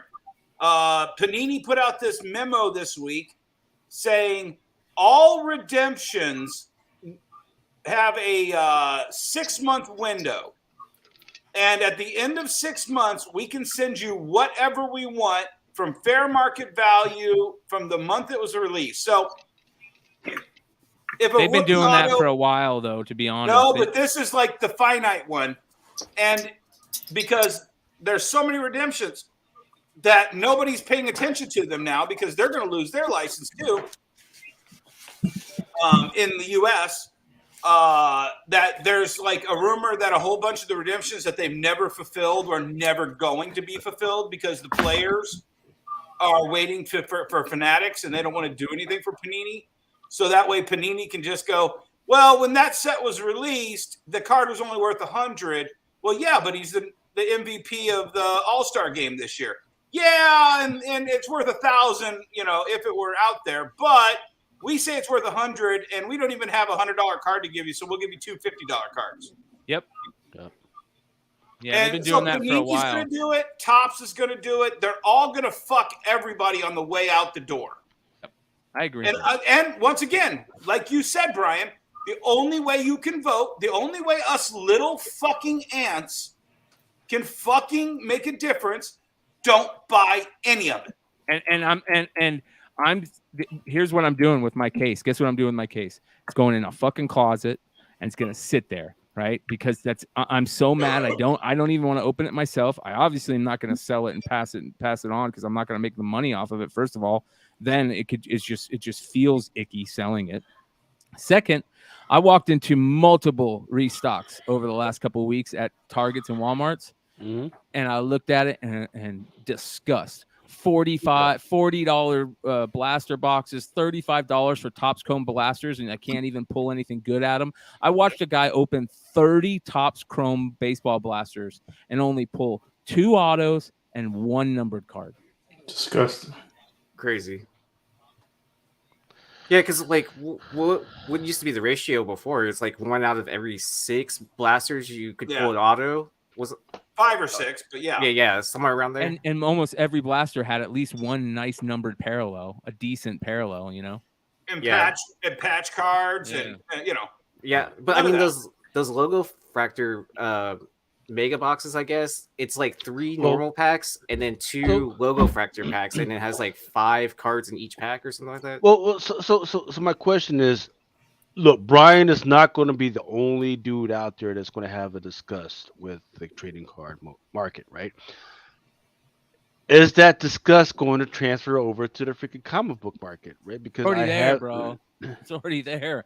People are just like black pills are flowing right now. Dude, people are so disgusted of the exclusive game that most of them people don't even want to hear us fucking complain about it anymore, let alone. And Mel, you said it yourself.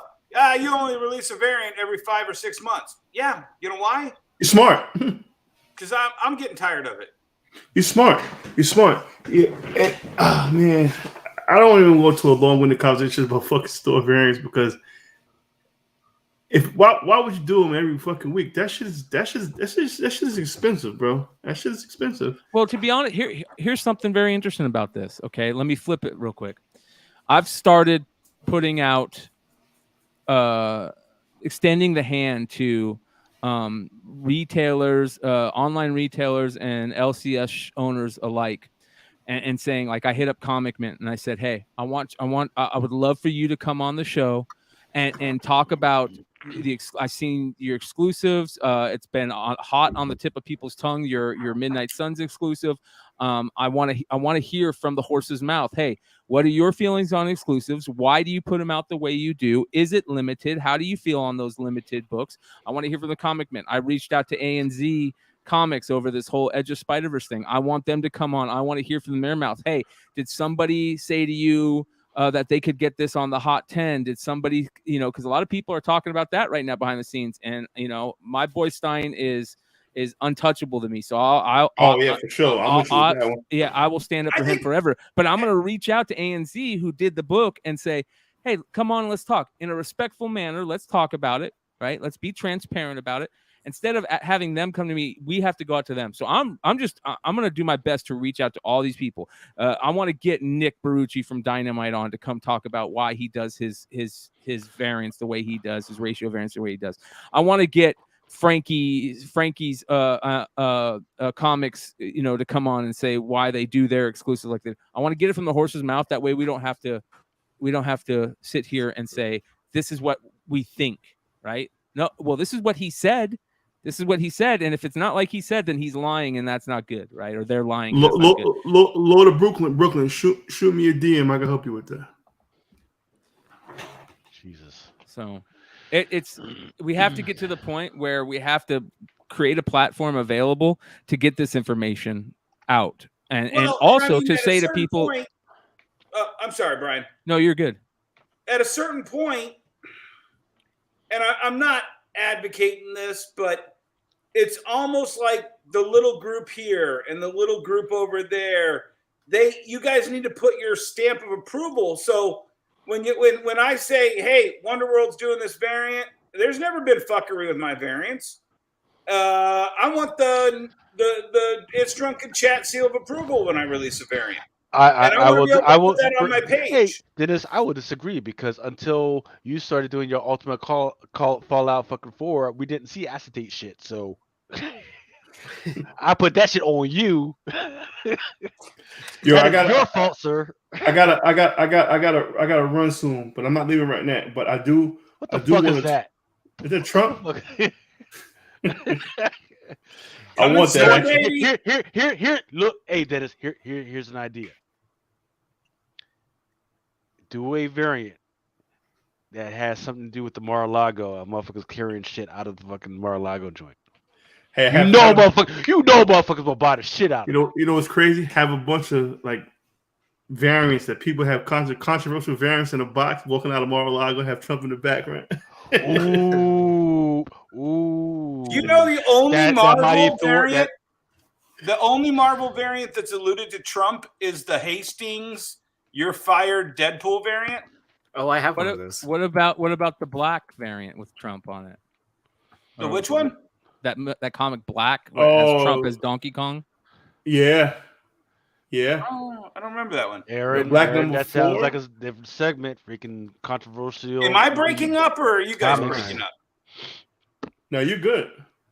But before I leave, all right. So I gotta I just transferred from Android to iPhone, and my boy told me about this feature.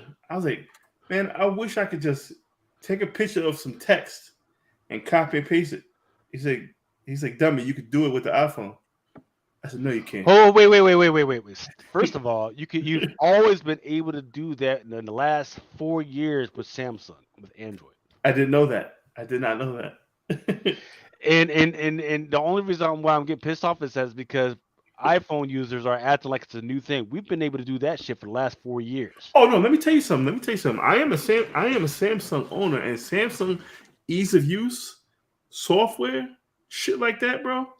I'm giving it to Samsung. Only reason I switched to iPhone because that shit is whatnot friendly. And Okay. I know Josh is in here somewhere. But yeah, when I fucking seen when I took a picture of text, I could copy it. I was like, oh, this is the fucking wheel. This is sliced bread. But I didn't know that you could do it with fucking Samsung. Shit, I've been fucking signing fucking contracts and putting up licenses and all that shit with my fucking Samsung. Everything you could do. Yeah, I didn't know, bro. I did not know.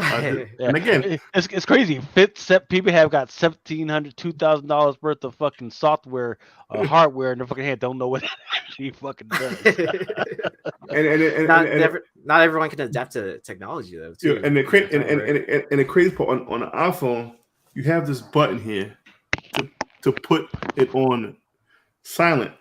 Why would you need a fucking button to do that? Why you just can't fucking like normal people turn the volume all the way down and let that put you in silent mode? Why would you need a fucking button? That just makes no fucking sense. Well, because there's that quick moment when you're freaking getting in with the missus. Nah, because this button is a fucking pain in the dick to get to when I can just fucking hold the fucking down button like normal people. And I can go on for days about fucking Android versus Samsung. I think Samsung has better features. It sounds like a segment, a review of the of the phone. That's another thing that we're going to do on Comic Book Conglomerate. More content. I don't even know the name of the new channel. We need to get that new channel around for real. Well, so before you go, yes, before I go. Oh, good shit. First is Minnesota Vikings versus Saints at Saints. Vikings are 2-1. Saints are 1-2. What's the spread? Point spread is 3-5 for Vikings. Money line is 175. Actually not that bad. Remember, Kirk Cousins is your quarterback. I'm going Vikings. Browns, Falcons. Browns -1. Chargers, Texans. Remember Justin Herbert. He's the how is Justin Herbert doing? He broke his ribs. That boy hurt, man. Yeah. I'm going Texans. He playing too, right? Yeah, McClay, what say you, man? You got a bunch of these cards, right? Listen, dude. Again, I am so jaded on this shit, bro. He's like, fuck this. He's like, fuck this card, shit, bro. Hey, hold on. My fingers are getting skinny, bitch. Old girl needs to make claim a shirt that says "fuck this card." Buffalo Bills, Ravens. They're both 2-1, but they're at Ravens. Nobody cares about that free game, I don't think. No. Jets, you know Steelers. who the person to talk to about this shit is? 100%. Richie. 100%. Yep. Richie. Yeah. Richie is on this shit like fucking flies He's a fantasy football guy, though. He's not. No, he is not. No. No, it's opposite. He is a football betting guy that likes fantasy football. Remember that what was that movie? Fucking Casino, where that motherfucker knew what kind of grass the ball. That's Richie. Yeah. That's Richie. Yeah, dude. Richie grew up. Like his dad has been working at the Alameda Race. Bagger Vance. You're talking about Bagger Vance with the grass. Yeah. No, it was a casino. He knew how. No, the wood. He said he knew what kind of wood. He was betting on the horses. Yeah. Remember, Sam Rothstein was a bookmaker at first. Right. He knew who was sleeping with the coach's wife. I thought you were talking about Bagger Vance when he was talking about the sun was going to be here and the blades would be that way. But all of that shit is Richie. Let's make it easy. All of that shit is Richie. Right? Okay, so here's the premium games: Patriots, Packers. 9.5? Are you kidding me? That's Mac Jones. No, I'm going Patriots, bro. Chiefs versus. Yeah, Chiefs and Buccaneers. That's old boy versus Tom Brady. Chiefs in a revenge game. I'm taking Chiefs. Oh, Burrow, right? Was that right? Brady I don't and know. Mahomes. Oh, And then, Mahomes, yeah. yep. And then I your mean, I Monday watch night football. game is Rams versus the 49ers. Gotta go Oh, Rams. Yeah, San Fran. What was me? That's my team too. Trey Lance out with an ankle injury. That hurts. It's Frisco.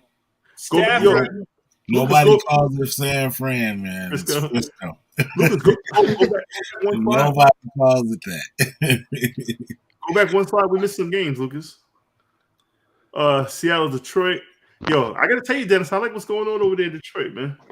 I'm going to We've learned not to get too excited. Yeah, I can't even do it. Oh, hold up. Spectre Deck said Matt and Gus Checo said Matt Jones is out. Oh, I did not know that. This is why I need Richie. Matter of fact, we need to get Richie on here. This is a segment, goddammit. Sports booking and comics. Richie. I got it. Matter of fact, I got to text him. I lost 300. It's what, week 3? I bet $100 every week on the games, and it hasn't turned out too well for me. But I'm contacting Richie tomorrow. Goddamn it. Absolutely. Once again, once we get CBC or whatever we're gonna freaking do up, man, forget that is. I'm looking to do at least 2 freaking videos every single fucking day, something for everybody, especially on Saturdays and Sundays. You got college football on fucking Saturdays. You got NFL on fucking Sundays, man. We got freaking World Cup coming up. Yeah, You got to do some like shit a for month. that. You know.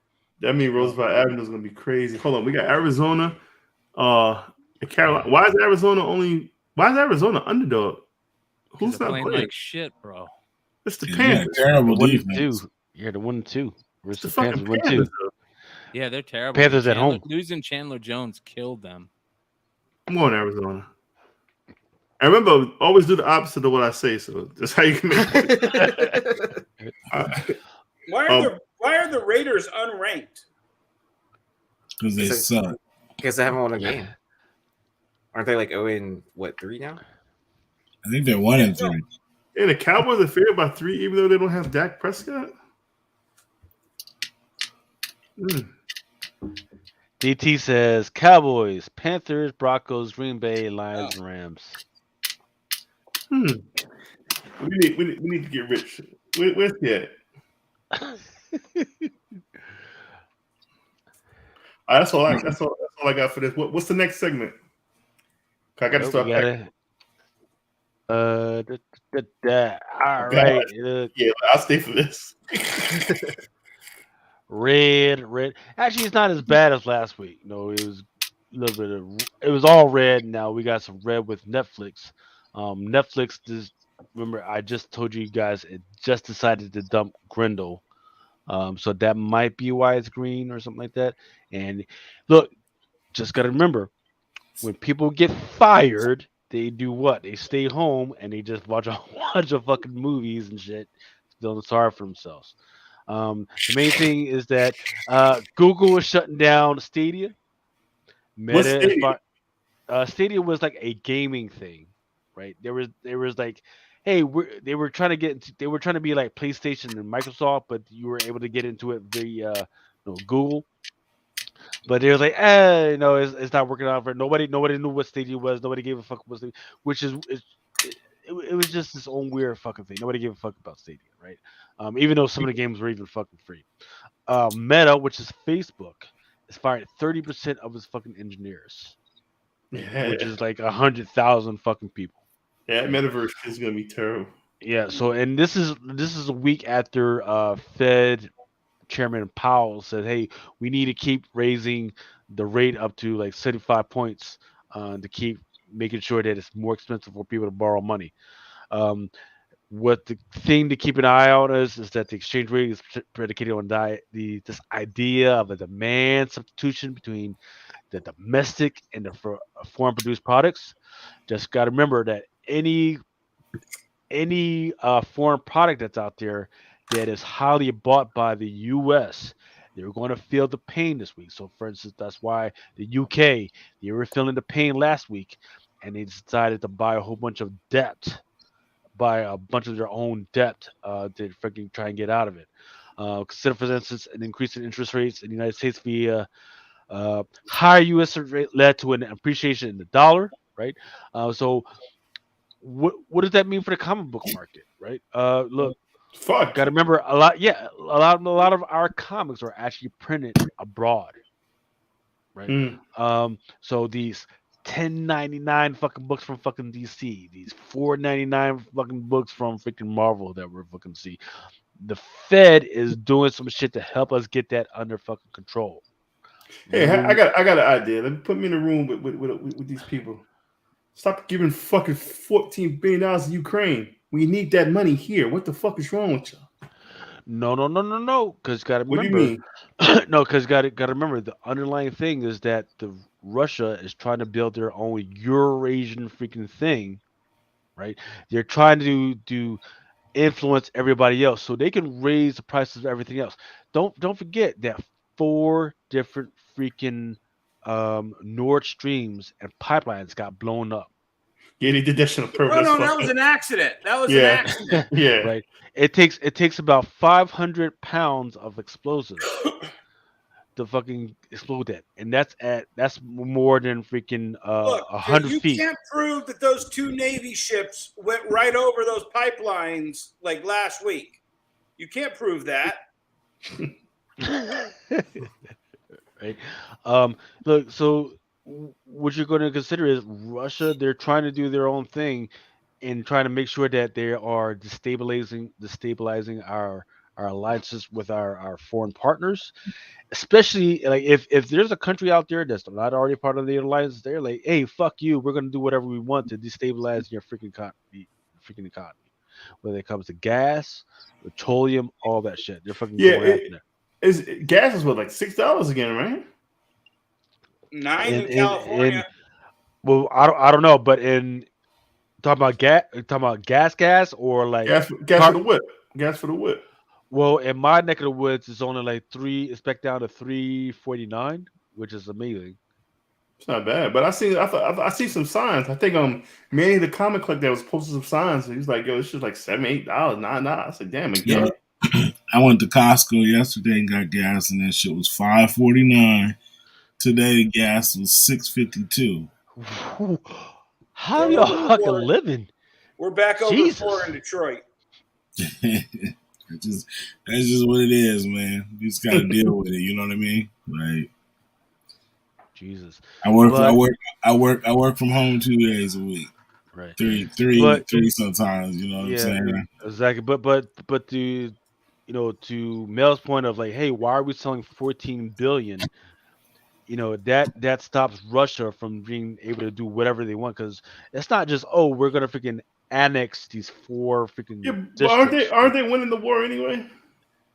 It's still undecided. This has always been Putin's plan, is to annex portion of it, show that they have a more of a part, because they can't beat us, they can't beat NATO, but what they can do is kind of disintegrate and infiltrate some of those countries that we would normally have a NATO influence. So, for instance, Ukraine wants to become part of NATO, but in order to get a membership to NATO, you had to have years, like at least 2 to 3 years, without any type of like conflict going before you can actually become a part of NATO. It doesn't matter whether you want to do an emergency membership to NATO. No, that doesn't freaking work like that, right? So in between our 14 billion. So, and people forget that 14 billion doesn't just go, hey, let's send these guys and we'll never see that. No, that 14 billion goes back to U.S. companies, and those companies sends the equipment over to Ukraine. So it's actually like, man, we need housing out here. People need jobs out here, man. Yo, I'm gonna give. All right. Hold on. Ukraine, I give you this 5. I give you this 5 billion, man. You do what you gotta do with that. Make that shit work for you, homeboy. You ain't getting no more than this.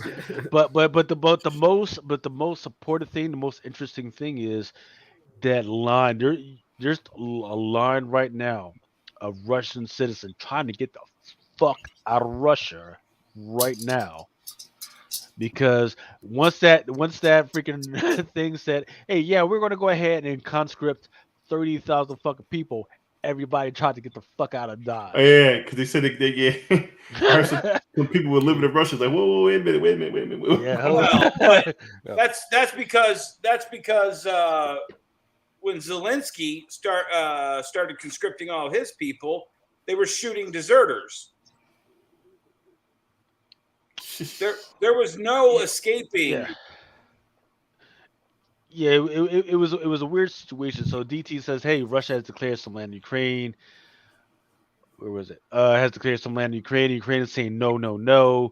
Putin is going to do something, and it could be bad. Neither European nations under NATO need to step up against Russia. No, no, no, no. Got to remember, Ukraine is not a part of NATO, so we cannot do any type of ground stuff on And they behalf of shouldn't Ukraine. be a part of Right. NATO. Right. We can sell them. We can sell them weapons. We can lend them money. So that 14 billion, that's not just us giving it to them. We are lending How the them fuck they gonna pay $14 billion back? What is the number one? gas. Gotta remember gas. Okay, what else is the export of Ukraine? They Fucking hookers? with that gas, with the gas that just happened to blow up. Yeah, right. The four pipelines. Remember, it wasn't just one or two. And we're worried about bug sandwiches because we don't want cow farts and cow burps. But we just released 1 billion tons of methane into the atmosphere. Right. And how's that help global warming? It does not help whatsoever. So the number one export of Ukraine is wives for 90 Day Fiance. Hey, I will say this. For those of our listeners who are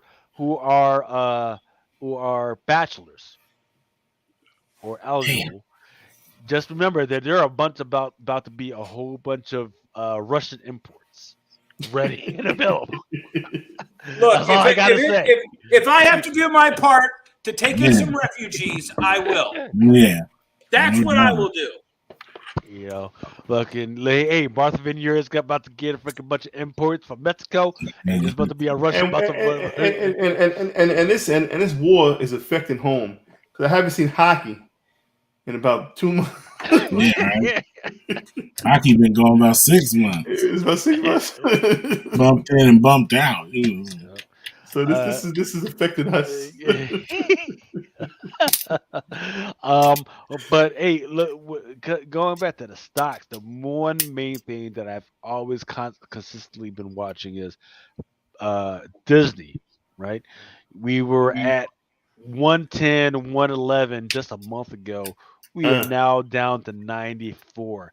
What did I tell you guys and ask you guys to buy at? Around 90. It's almost there. We're not there yet. And you know why that is, right? Well, it's not. I mean, there's a million factors, but they screwed the pooch with D23. Yeah. D23. All those people that go to D23 are all investors. So what did you think about the announcement? And this is not a Disney thing. This is a Sony thing. Deadpool. Ryan Reynolds announced. Oh yeah, we need to talk about that shit. Yeah, that Wolverine, Hugh Jackman, that's is a going to be in Deadpool 3. That's a Disney. That's not Sony. That's Disney and Fox. That's true. True. So what do we think about that? Well, I think they should have released it at D23 because that's their giant stockholder event. You know, that's why I think the big dip happened because D23, and I had some boots on the ground there, was just a big sell fest, and they didn't do any wow fest. You know, they kind of failed at Star Wars Celebration. They kind of failed at San Diego. Everybody said, "Oh, they're holding off for D23. That's where they're going to make the huge announcements." And the biggest announcement was made on Ryan Reynolds' Instagram yesterday. Oh, and then I see Sands Collector was talking about that Blade project is a fucking mess. Yep. Yeah. Mahershala doesn't want to do the sword fighting. What do you Or mean? something. Is that what you heard? Well, did he I drop heard- out? He's no longer directing the film, right? And we're 2 months away from production, from starting the production of filming. Did Sam Raimi really take over, or was that just a rumor? I don't know. Wait. Who dropped out? The director. No, shit, Oh, he didn't drop out. No. But he's apparently fighting the producers because they want him to do more action like Wesley, and he wants it to be more, less Theatrical. action, more theatrical. So Well, there's the like fuck is a this Blade? clash. Did you read the material? No, he wanted to show off his acting chops. Motherfucker, no, this is Blade, man. He's an Oscar winner. He wants to cut those chops. Oh, the sticky fingers played fucking Blade. Stop it with your Always shit. want to ice skate uphill. No, that's Deacon Frost, what do you want from me? Motherfucker, you Blade. Read the goddamn material. You suck blood. That's it. You suck blood. You go home. Kill a bunch He of can motherfuckers. go outside during the day. Yeah, bring Wesley Snipes back at this point. And pass it on to his daughter. That's what you do. Wesley a little old, but now. Hey, Wesley still got it, man. I'll still take Wesley. Wesley still got it. And he's a phenomenal actor. Don't get it fucked up. But motherfucker, read the material, man. Read what Blade is about. Motherfucker ain't no fucking. Yeah, at least read a couple comments. Get an idea. Watch the movies. Yeah, I mean, I definitely want to hear what the fuck made this happen. That he just decided, was Marvel getting on his last fucking nerve? Like he would shoot a fucking scene, or he would write a script, and then Marvel's like, nah. How about this? And he was like, man, fuck y'all. You gotta be plenty pissed to turn down that Marvel money. Yeah. Well, he didn't turn it down. He was just a little upset, and they don't got a director. So I mean, he probably still there cashing the checks, but show ain't coming out anytime soon. Yep. Drea Barnhouse comment says he was complaining there wasn't enough action scenes. Okay. So they brought in another director. Now they're doing it. Reggie covered it. Okay. So That my was the apologies. opposite of what I thought. Okay. My apologies to Mr. Ali. You did read the material. You know what the fuck you're doing. Let me shut the fuck up. He's like, I wanted you to fight too, brother. Well, I mean, what do they, instead of the action scenes, what do they want? Did they want some of the newer stuff? Because the newer stuff is actually pretty interesting, because the new stuff takes Blade and makes him a part of the Avengers. Nah, they should make it to where, like, when he had been chasing Deacon Frost the whole time. They should make it more about that. Him chasing him tracking him down, and culminating what we in the movies we already saw. Well, and I mean that's but that's not what they're set up for. They're set up for a crossover between him, Man Thing, Moon Knight, this whole Midnight Suns that they send. Can I boil down what I think the essence of Blade in the MCU should be? So we've got the normal humans, and then Iron Man comes along. And then Iron Man has this ghost in his past of Captain America, and his dad, got us that, but that's no longer around. So all of this stuff starts elevating. Then we get Werewolf by Night, we get Blade. That's the underbelly. That's the shit that's been going on for decades that the normies, us, never knew about. And I just don't think you can thrust that into that upper atmosphere. This got to be street level. This has got to be kind of like the Defenders were, but even like globally, the underworld, to steal another vampire werewolf trope.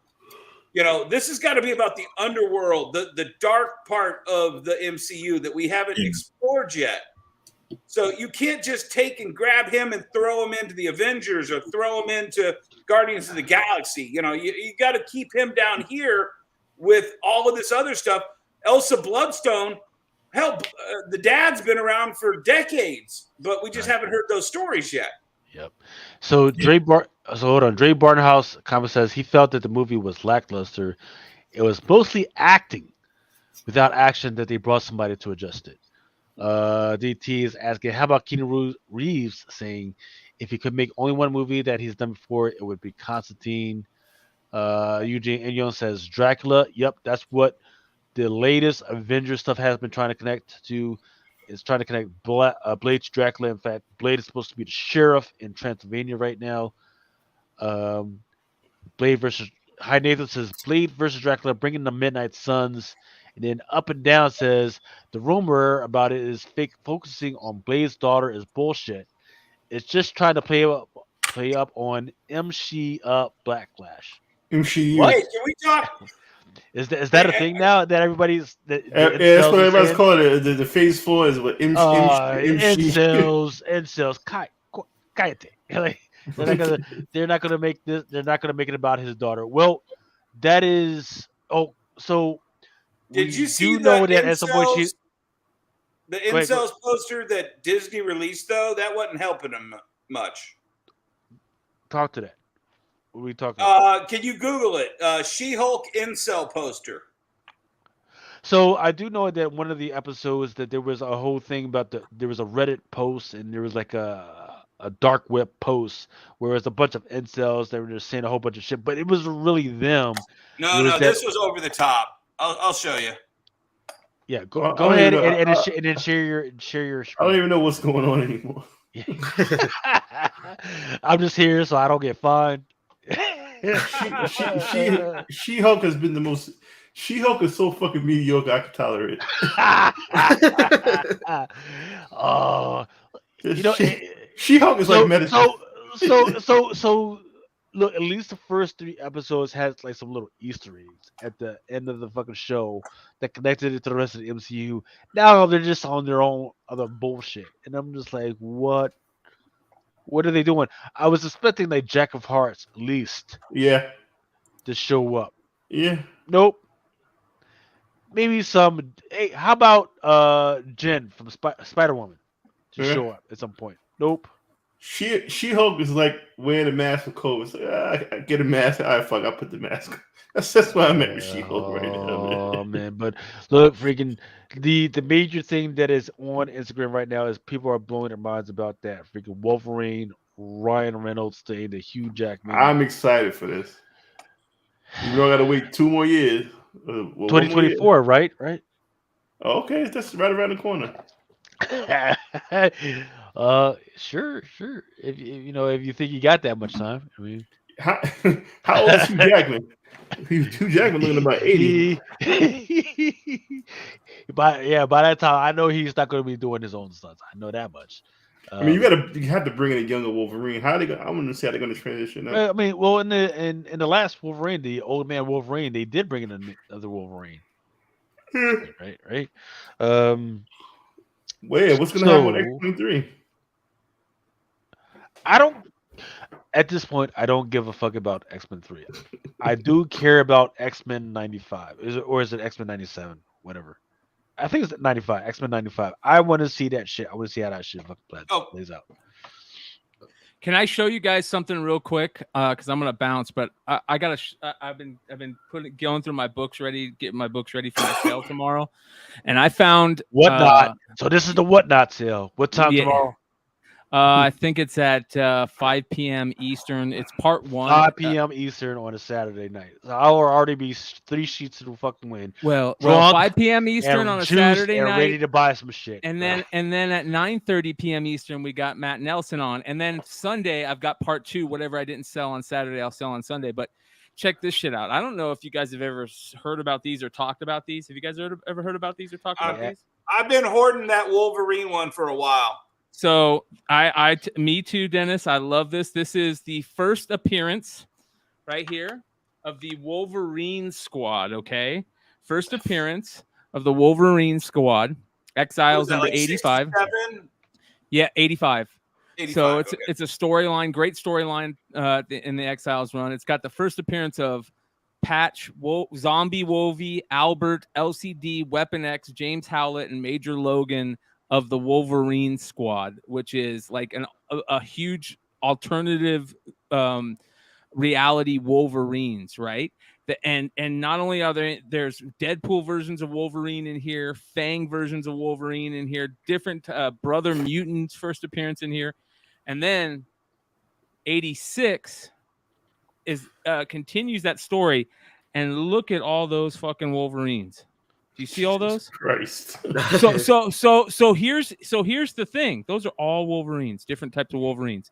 So here's the thing, and this is the main reason why I'm talking about this, not because I'm selling it tomorrow, but if you guys remember, one of the things that we talked about that I think is very plausible is the fact that they're just trolling us with Hugh Jackman, and he's only going to be in there for a couple minutes, and then Deadpool's going to go through the fucking multiverse, right? And boom, he's going to drop into a different world, and we're going to see different types of Wolverines, and there's going to be Taron Egerton standing there as Wolverine, or he might see tons of these types of Wolverines. You know what I mean? You know how pissed off people will be, boy. So they're gonna do the Sony treatment to the Wolverine, then, yeah, right?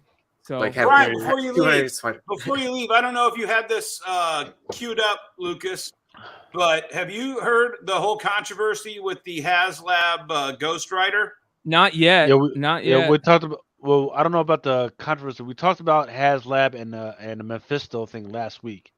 Yeah, Okay. that X-23, that X-Men Red. Yep. Newsstand Ooh. Deluxe. Newsstand Deluxe. And I'll have a non-deluxe version tomorrow too.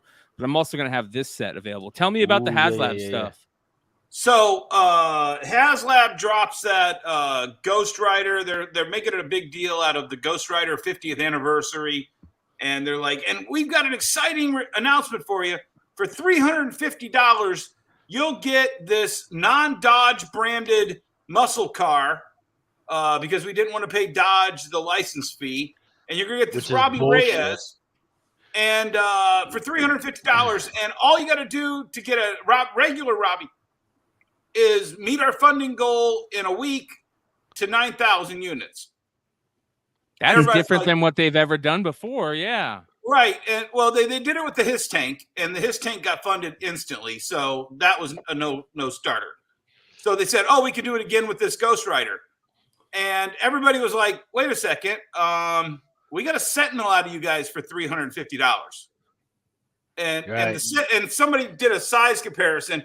Galactus, Sentinel, Mephisto, muscle car.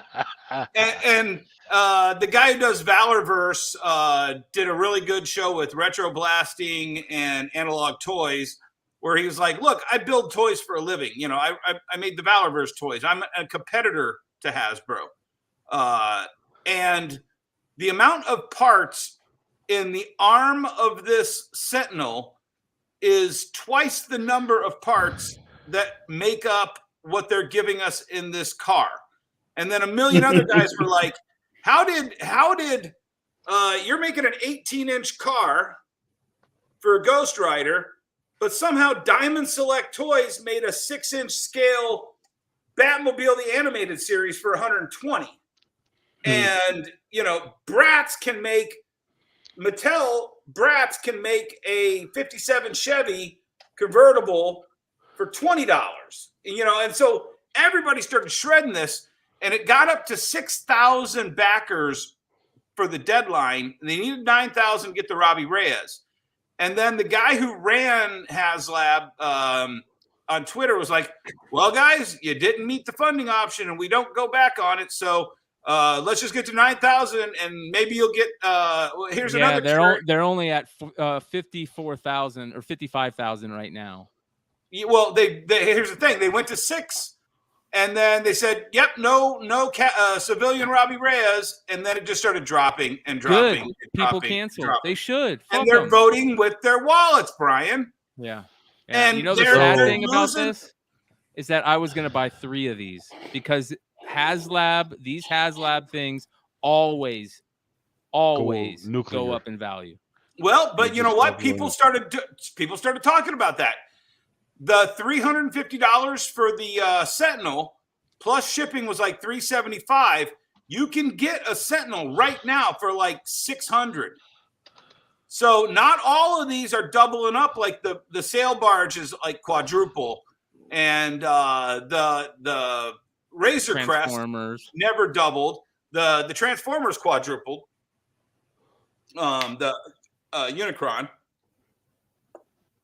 So the consumers are voting, and they're voting with their And there's even been some that have been like, pitched that didn't even make the backers. Yeah. Well, and they've got 2 strikes in the Star Wars camp, for the Rancor, because they did the same thing with the Rancor. They were like, hey, guys, this is, you got to give us this, and we're going to give you 3 figures we've already produced. And everybody's like, dude, we just want Ula and we want Rancor Keeper. Why wouldn't you give us that? And at the last minute, they were like, we'll just give you a Rancor Keeper for free. Well, why didn't you give us that for free when we told you like 45 days ago? That Ghost Rider is badass like a motherfucker. But they've dropped over 500 backers since they missed the Robbie Reyes mark. And it has literally stalled for the last week. And then they said, oh, you know what? We hear you guys. We'll give you a Robbie Reyes head for free. Right. And but, it's just it's flatlined. Right. I do I do like Dennis's point about it not being licensed by Dodge or anything like that. So for instance, like my Miles Morales car that I got, that's licensed by a freaking GM. Yep. I have a fuck, what's the name of that fucking hot sauce? Oh, you also, by the way, that Todd also got in on this. He announced that he's making a Batmobile like 4x4 Batmobile with a Batman for $50. And this one is supposed to be $350. Right. Non-licensed. With just one figure. No license, just a figure, a cool looking car, but not $350 worth of car. Limit of 5 per customer. Look how badass the car looks though with those wheels that are on fire. Looks great. It's amazing, dude. But not It looks $350 great. Yeah. For $350, you got a Sentinel. I think it's a good idea, but if they're saying if the customers are pushing back to say, hey, this is what needs to happen. Fuck all, get it fucking licensed. Yeah. For $350 fucking dollars. Well, and that's another thing. You saw the starting lineups because I know somebody. I think Brian. I think you were showing off the starting lineups. But here's the problem with that: they want $50 a figure, and they said, "Oh, that's because we have to license the team, and we have to license the sneakers, and we have to." And then there's an NFT. Somebody threw it right back at him. Somebody threw it right back at him and go, "Wow." Funko ends up doing the LeBron James Funko with a Lakers jersey and his Nikes, and nobody added a single dollar to the Funko license. That's weird. Yeah. DT is asking about the Ashoka. Disney has a girls' doll sale for limited, 1 per for $49. Good long-term hold. I say wait. Okay, I'll tell you because I buy this stuff. I buy this stuff off season. They made a Barbie limited edition 13th Doctor Jodie Whittaker, and it was Hot Topics and box lunch exclusive. And I want to say they wanted $69 for that thing, or $75, or it was expensive. I bought 4 or 5 of those on clearance 2 years ago. I buy stuff on clearance and then I put it in a box and then I just let it sit for a year or two. Those things are going for $150. But if you had bought them at 75 when they first came out, you'd only be making double your money. But I ended up getting them for like 25 or $30. I'm making huge money on them.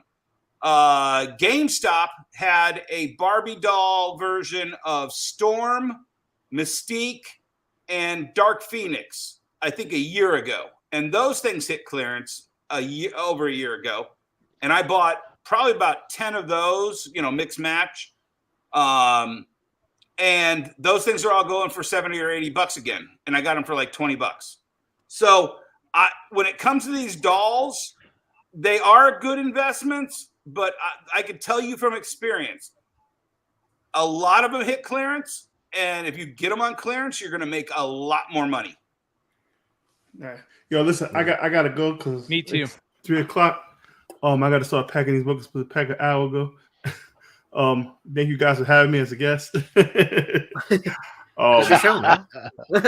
NYCC is next week.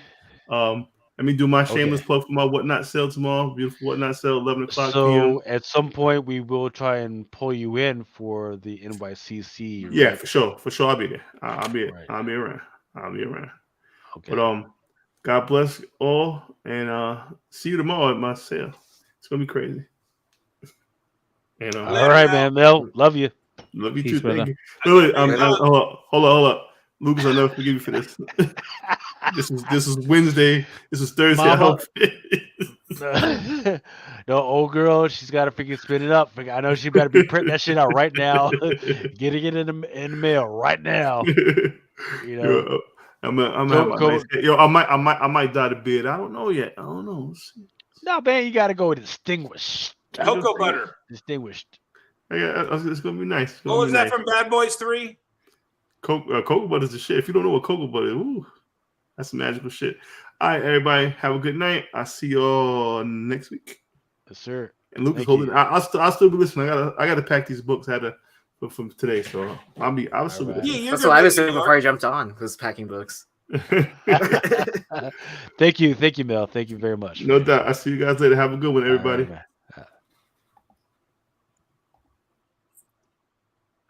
All right, I'm out skis too, you guys. Yeah, Matt Nelson tomorrow. Send us to the email beyondwednesdaysytc@gmail.com. Throw in their CGC questions. If you have any questions, that's the place to ask it. I'll be selling on Whatnot tomorrow. Here's some more books that you guys will see available on the show. Lots of amazing goodies. Did you guys know about? A lot of people don't know about that. That's a back cover of Marvel Comics Presents. Yeah. McFarlane. Yep. So yeah, all this stuff, all these goodies will be available. Ooh, so roll that back. Roll that back. That Wolverine cover. That is a first appearance of I forget what the fucking dude's name is. But he is the guy, he's an alien that is responsible for making Wolverine.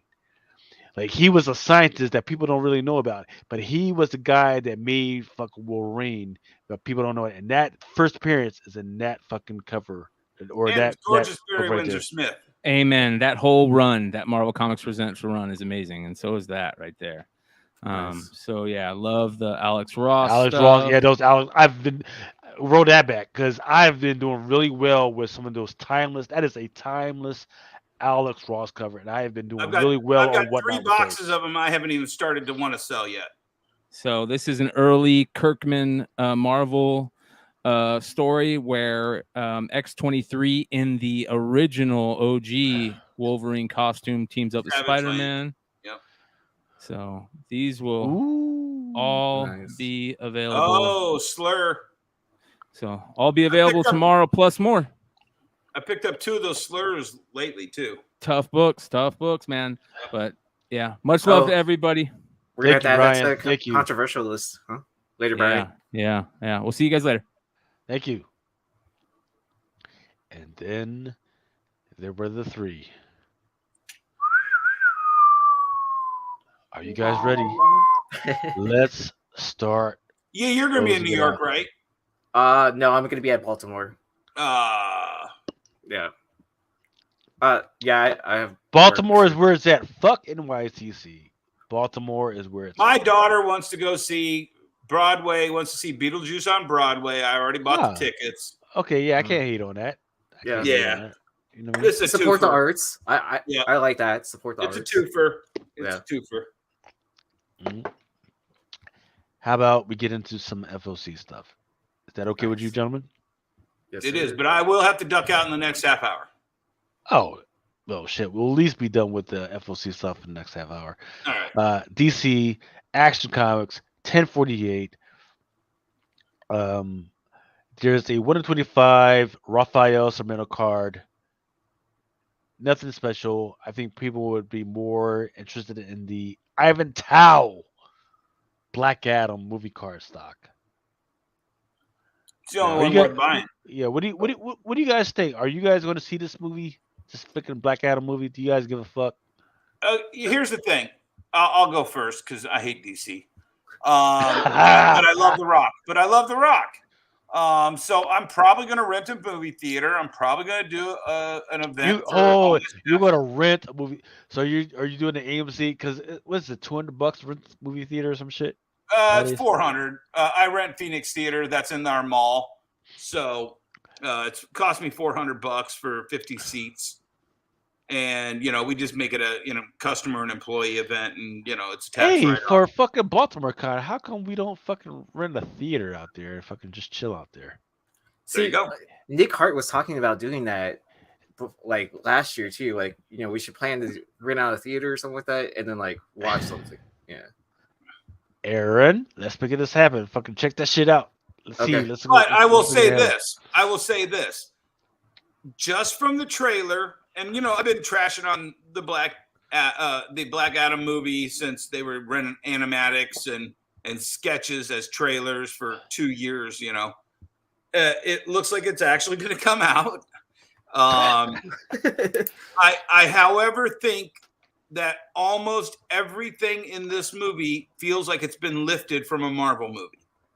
The scene with him and the two jets is right out of Iron Man.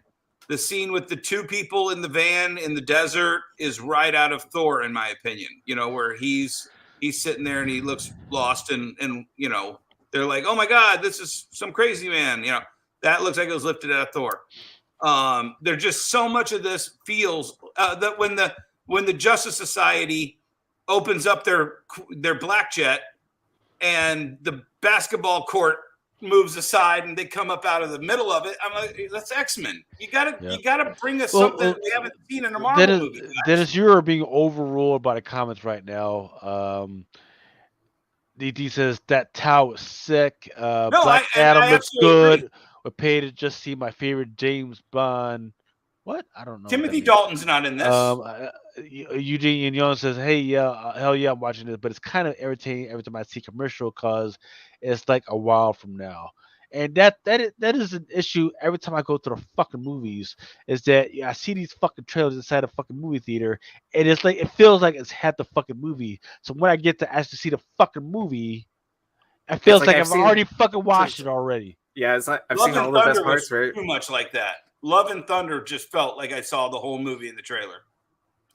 Well, I mean, what do you think they're taking plays from Marvel because they had James Gunn for Suicide Squad, and do you think they like picked his brain of like how a superhero movie should be, and they just kind of I just think here's the thing: I think they're so desperate to get a hit that they're just. I mean, when you looked at Suicide Squad, it was literally Guardians of the Galaxy.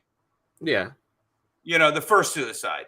And then they're like, well, if we can't make it as good as Guardians, let's get the guy who made Guardians to make our next one. And it was good. It was better.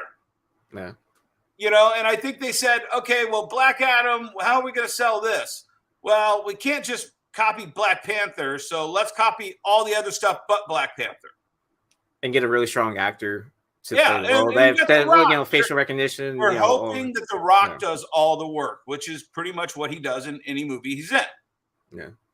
I mean, name the best, Jumanji. It's got a great cast, but it all rests on The Rock. Yeah. Rampage. Nobody cared about that video game. It was just about watching The Rock. Yeah. Whatever the one was where he was fighting an earthquake. I forget what that was called, but he fought an earthquake for Christ's sakes. The Rock versus an earthquake. Just do it. So Rock versus Rock. So So you brought up two very good points without even noticing it, Dennis. Rampage. Yeah, Rampage and the Earthquake movie. Those were kind of Chinese properties, or Chinese related properties, and Chinese. He's not just a U.S. freaking star. He's a Chinese freaking star. They fucking love the fucking Rock, right? So that is the main reason. It isn't because we love him over here. It's because internationally he's fucking loved and freaking known. So with all the issues that American superhero movies have had, which is weird. Even Black Widow has some issues freaking getting distributed in freaking China. It was smart for DC to say, you know what, we need fucking DC to fucking break in. Let's go ahead and fucking make sure that a star who has easy access to China. I think there's been the last 5 fucking movies that The Rock has made within the last 6 to 7 years that have been either made in China or have been or paid for by freaking the Chinese government that the fucking Rock Right. has made. So that's what this is about, and he's Well, going to do well. He's going to do well. You know?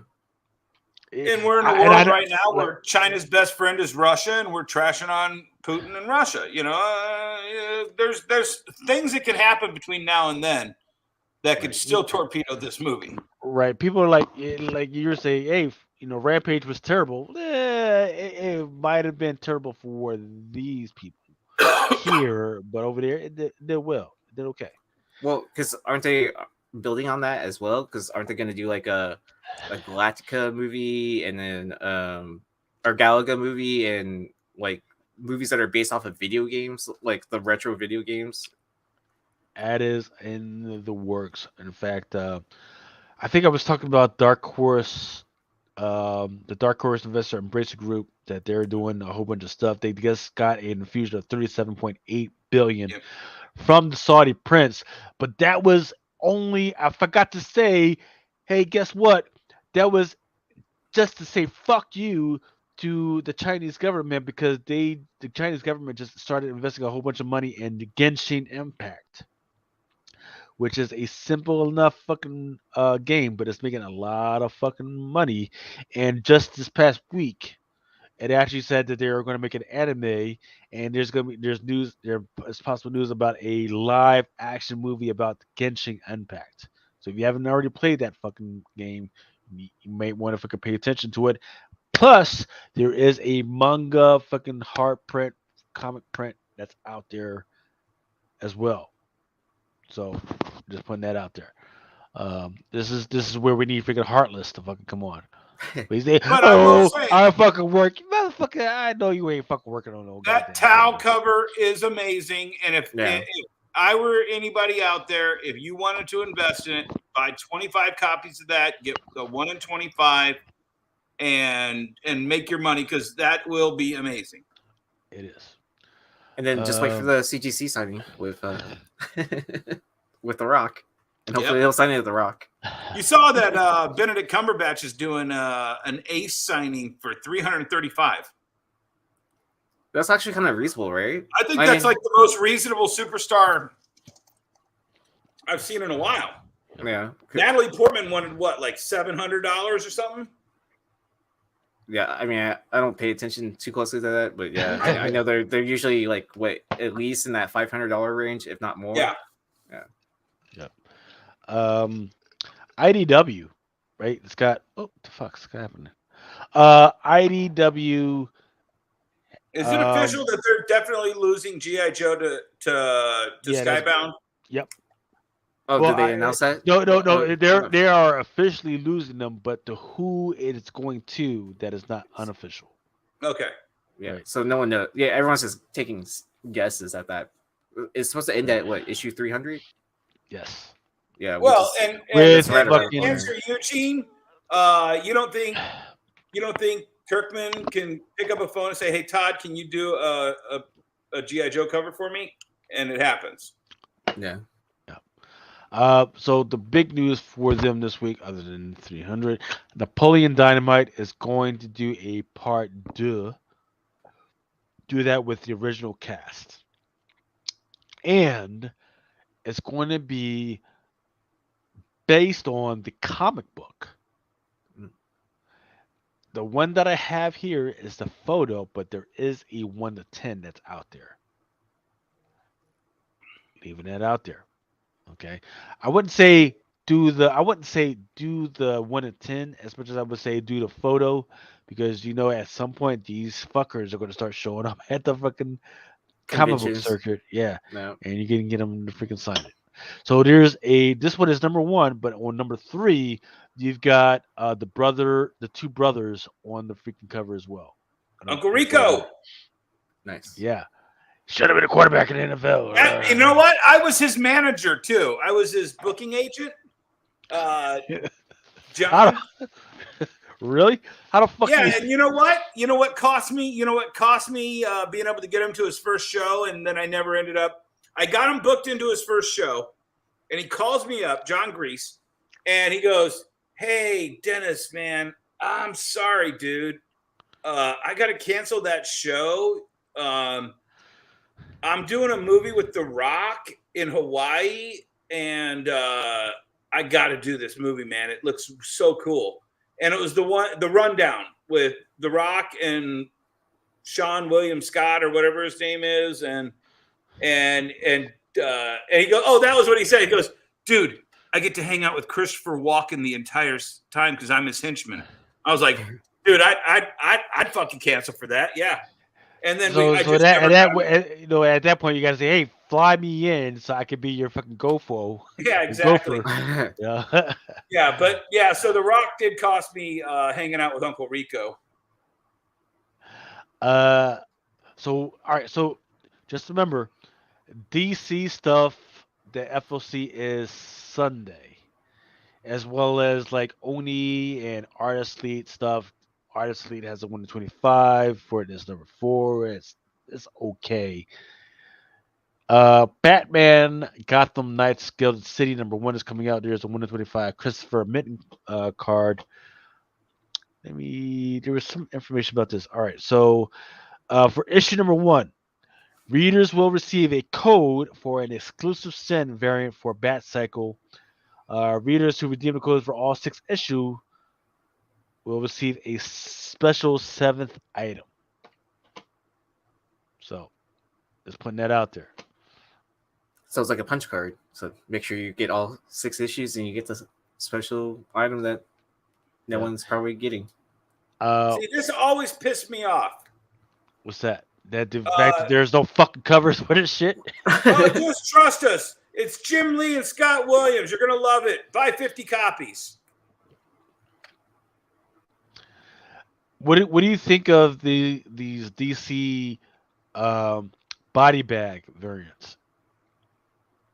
Boom's been doing that with House of Slaughter and Something That's Killing the Children. I don't know. So, I mean, yeah, trust us. Like, yeah, you it's gotta, like, okay. Yeah, it's in a poly bag. You know, it's gonna look good. It's gonna look good. Okay. It's just gonna end up in the bag. Yeah, that's right. Yeah, like I've got some. I haven't even opened them to see if it's any good yet. We're like, all right, whatever. Yeah, but pay that extra dollar for it. Yeah, hey, fucking go. His Heartless. His Instagram is Heartless. Send him a nastygram. Say, hey, what the fuck?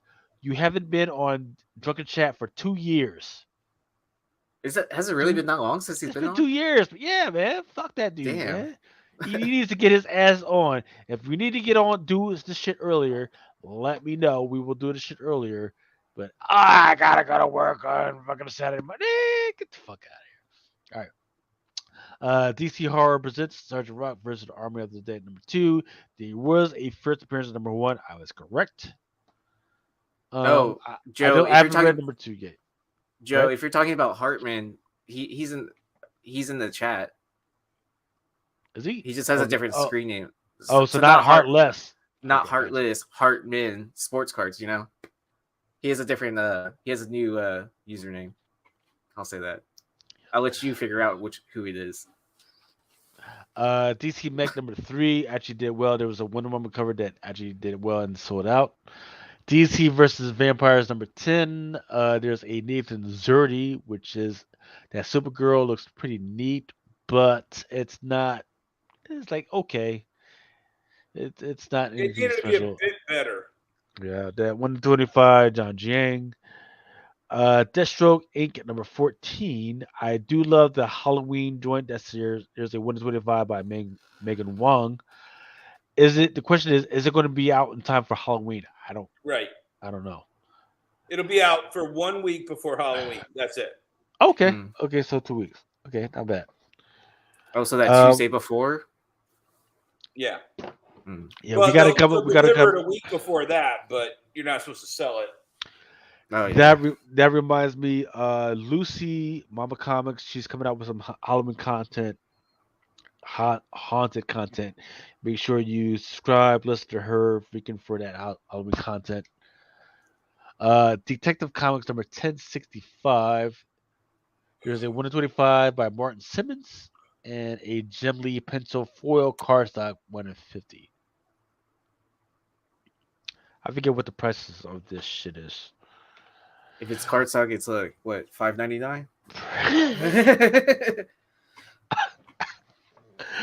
Oh Jesus. Yeah. They're out of control with this shit. Harley Quinn number 23.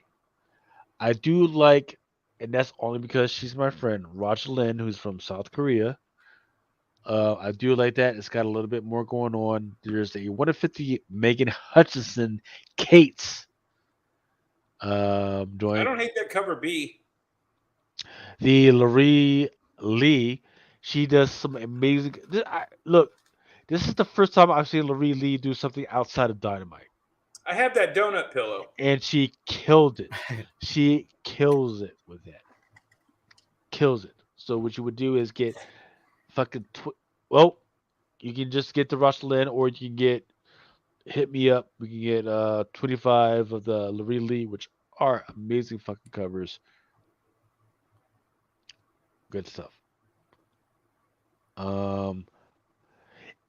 This is not DC, but this is, I forget which joint this is one is. In fact, I should have brought this up while Brian McClay was on. MK Ultra 6. Drugs and the CIA. This is a fucking book that's coming out. It's on FLC this week. What company? I forget what company is actually the publisher, but the distributor is Lunar. So FLC is Sunday. So There's volume 1 and 2. Is that the guy? Is that the guy that was on Joe Rogan talking about all this? That wrote this huge novel about Manson family and. Well, the MK Ultra experience. That's where they were experimenting on people with LSD, right? To try to use it as a truth serum. Is that what it was? Right. But they were giving like crazy amount doses and stuff like that. Yeah, there were several lines of efforts along that. One was the truth serum and everything, but it's like it was like, hey, let's just do it. It was a reaction to, we've heard that this other entity out there is already doing this. Let's figure out if this is fucking true. So let's do this. But ever since we did that, now there's certain laws, U.S. laws, that prevents us from just doing that outright. Well, they if you watch that, it's Tom Moore, so it's not the same guy, or it's Tom O'Neill. Okay. This guy went on Rogan and he started studying all of this, and he dug in deep. And it's a fascinating. Let me caveat that. He thought because look, unless you have a Area 51 clearance, everything you've heard of or can research is just bullshit. No. This guy literally pulled up like court transcripts where the guy. Whoa! No! Stop! Because let me make this clear. Unless you have an area type of like a TS, so this is the shit that comes up with the whole Mar-a-Lago thing. Unless you had the type of top secret clearance that gives you access to all that shit, everything that you think you can fucking see is fucking bullshit. Just putting that out there. The guy who literally was declassified as the leader of MK Ultra. 50 years is the least that this type of shit that can freaking. Yeah, and this stuff started in the 60s. He was 50 years. Yeah, 50 years from 60s is 2021. That's when it freaking starts. Right. So before any type of research actually gets done, it takes 2 to 3 years. We're at 2022, so that means that Can I finish a sentence so I can tell you? Go ahead. Oh, you gonna tell me? Okay, go ahead. Yeah, I'm gonna tell you. The guy who ran MK Ultra for the CIA is a known entity. He is literally known. He also is one of the only people who visited Ruby before he lost his shit. He was literally Charles Manson's handler. Hold on! Oh no! You don't know what the fuck he's talking about. He doesn't know what the fuck he's talking about. All right, go ahead. Go ahead. No, that's it. You know, it's all documented. No.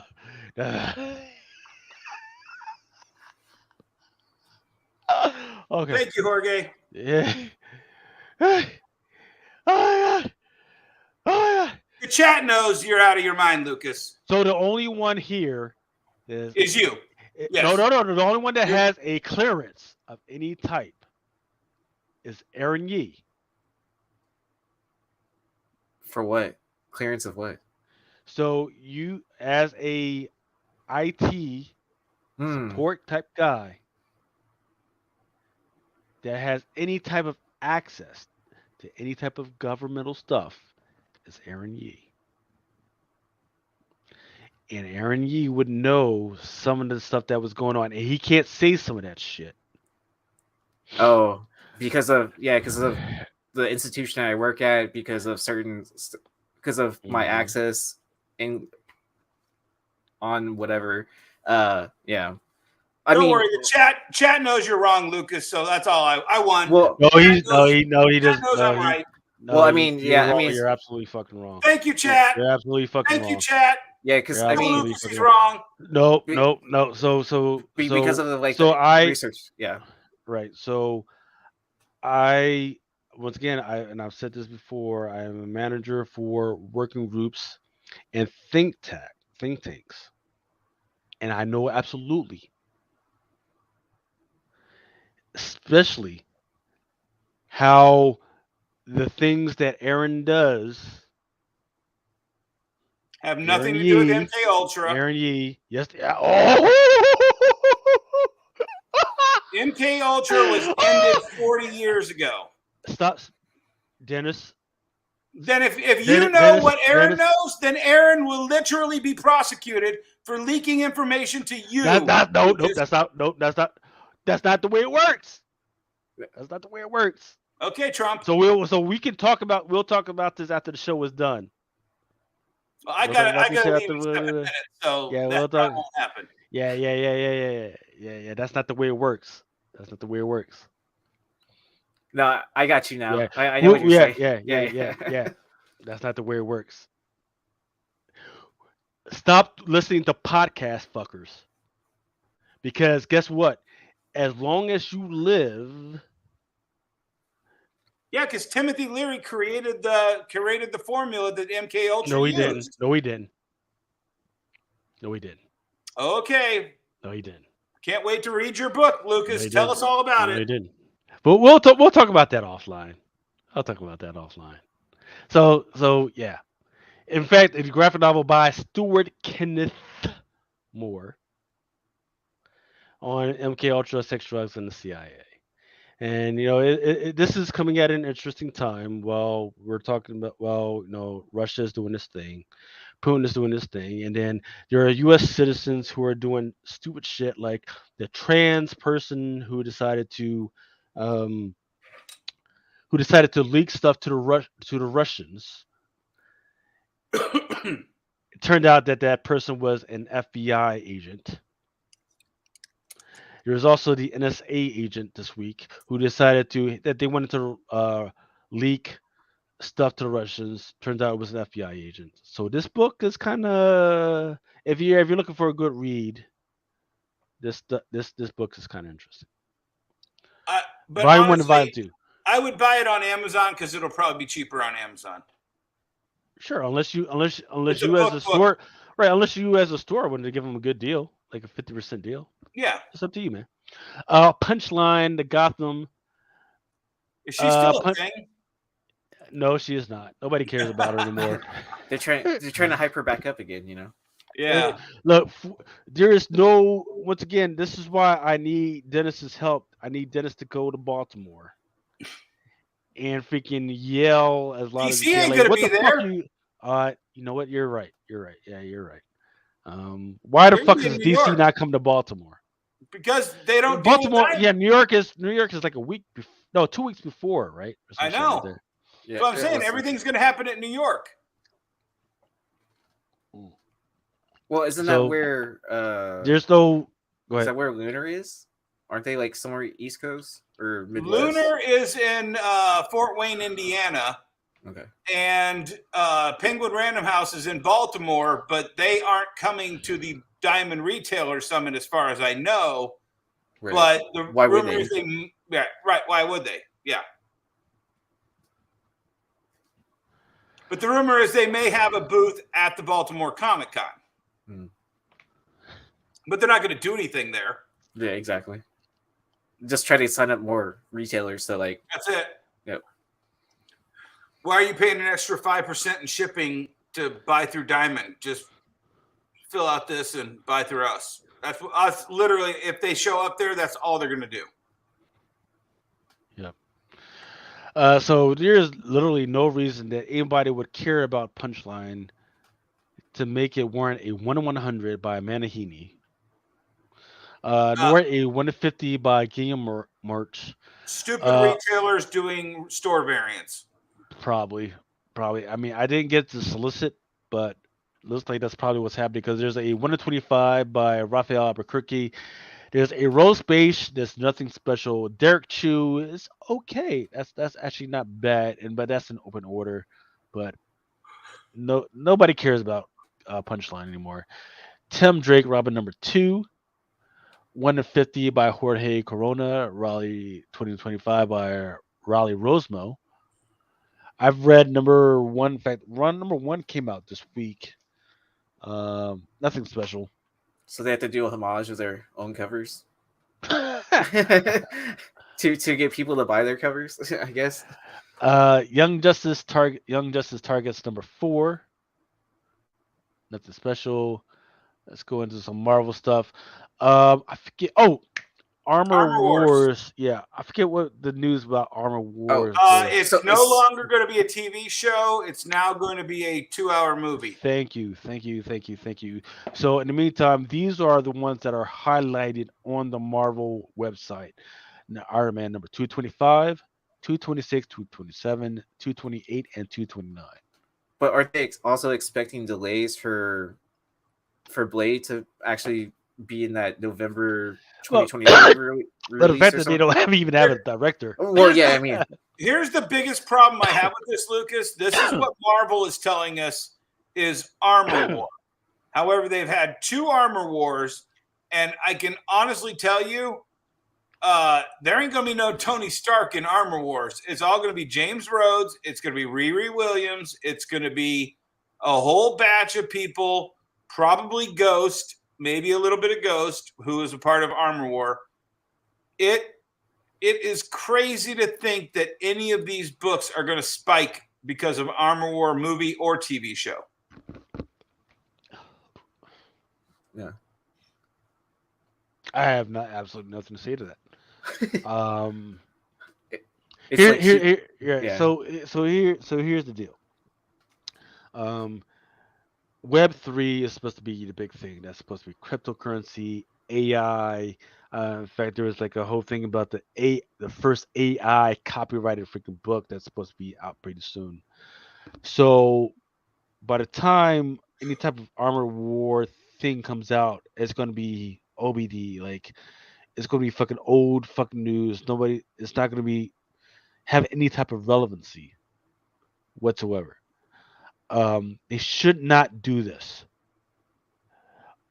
Technology should not be the main thing of the fucking movie. Like Terminator, when it was like in the 80s, that was a fucking thing, but you had Schwarzenegger as a persona, right?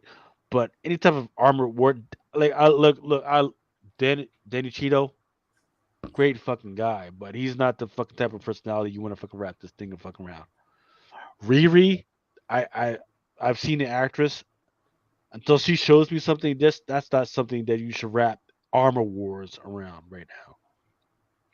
So maybe this should take the back seat to shit right now. Well, but this is going to be a good way to shoehorn in the rumor that Harrison Ford is going to take over as Thunderbolt Ross. So you need something kind of in his realm to be able to squeeze him in over here before you get Thunderbolts over here. They could use it as a launch pad, and that's all they want to do with it.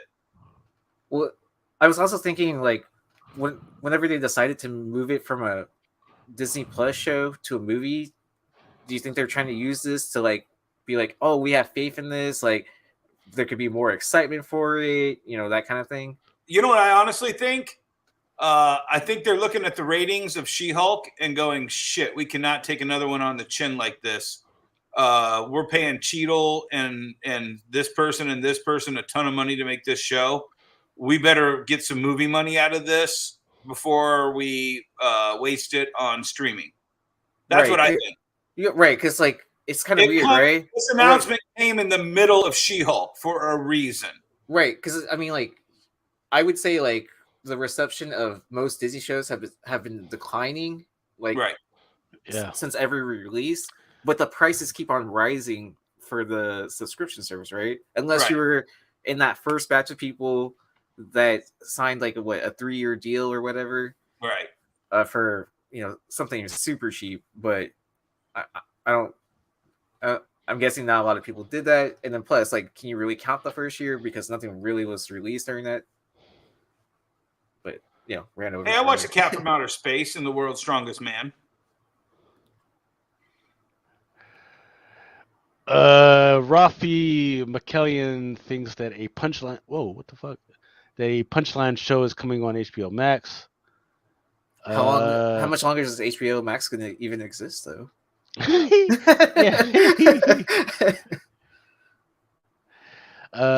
Fat Rancor says he had family who claimed. Look, here's the deal. Oh no, not again! If you were the type of person that tells your family, or is willing to say that you have any type of clearance, or hey, I'm Delta Force, or hey, I was Special Forces, you were not. Because that type of stuff is supposed to be, kept secret for a while. Unless you're a fucking idiot and you want your shit taken away.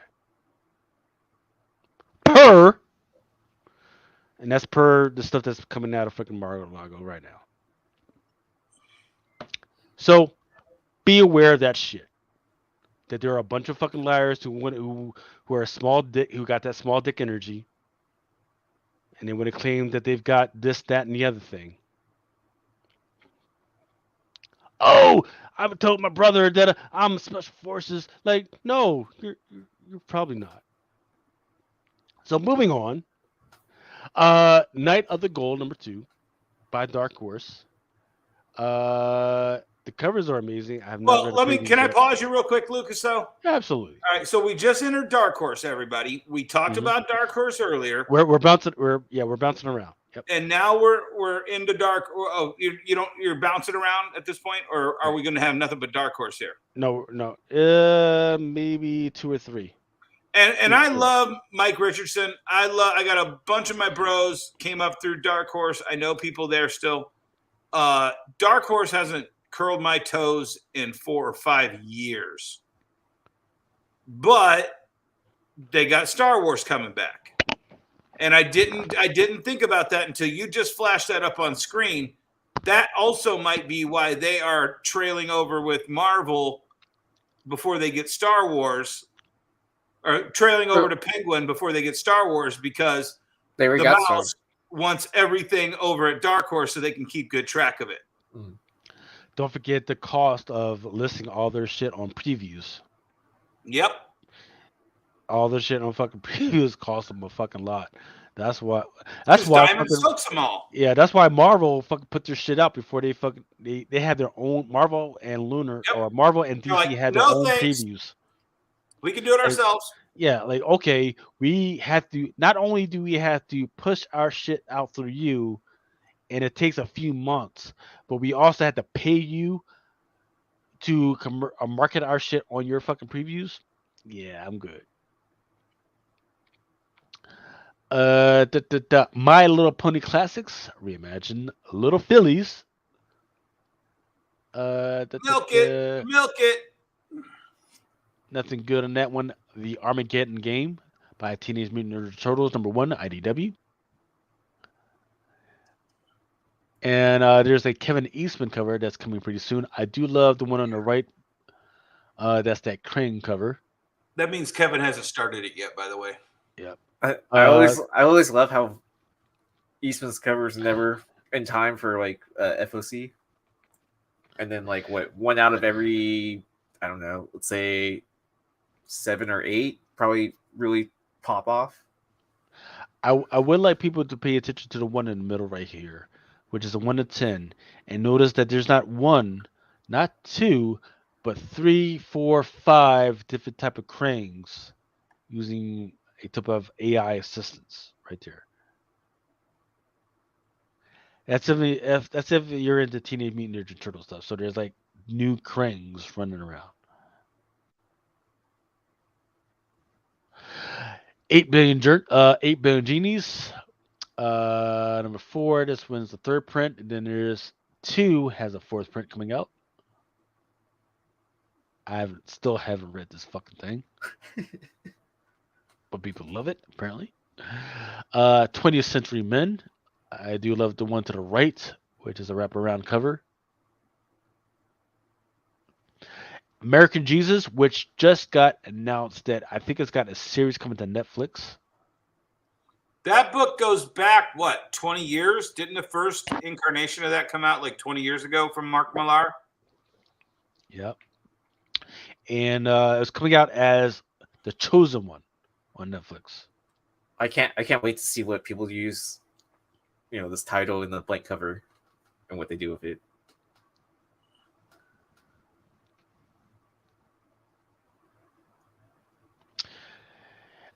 If you feel that I'm smearing your parents,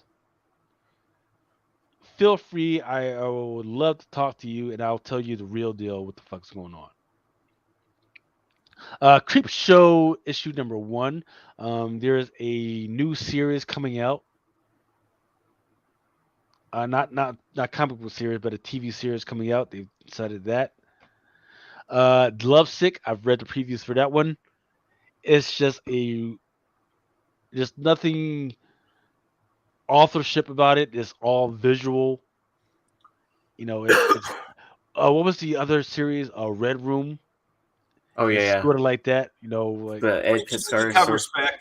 Yeah, it's like if that is your thing, this is your book.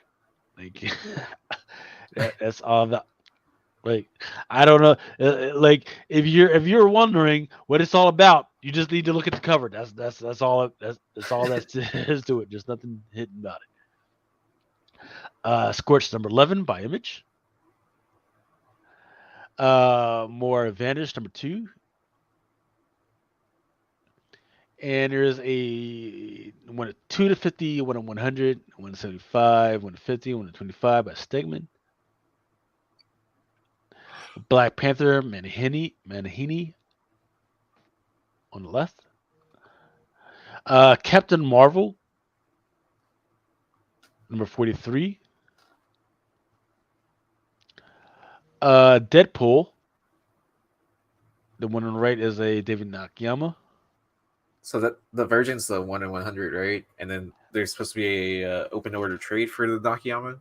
Yes, sir. Deadpool 1 in 100 Nakayama. There's a 1 in 25U. I don't have the cover for that one, as well as the 1 in 50 Chung variant.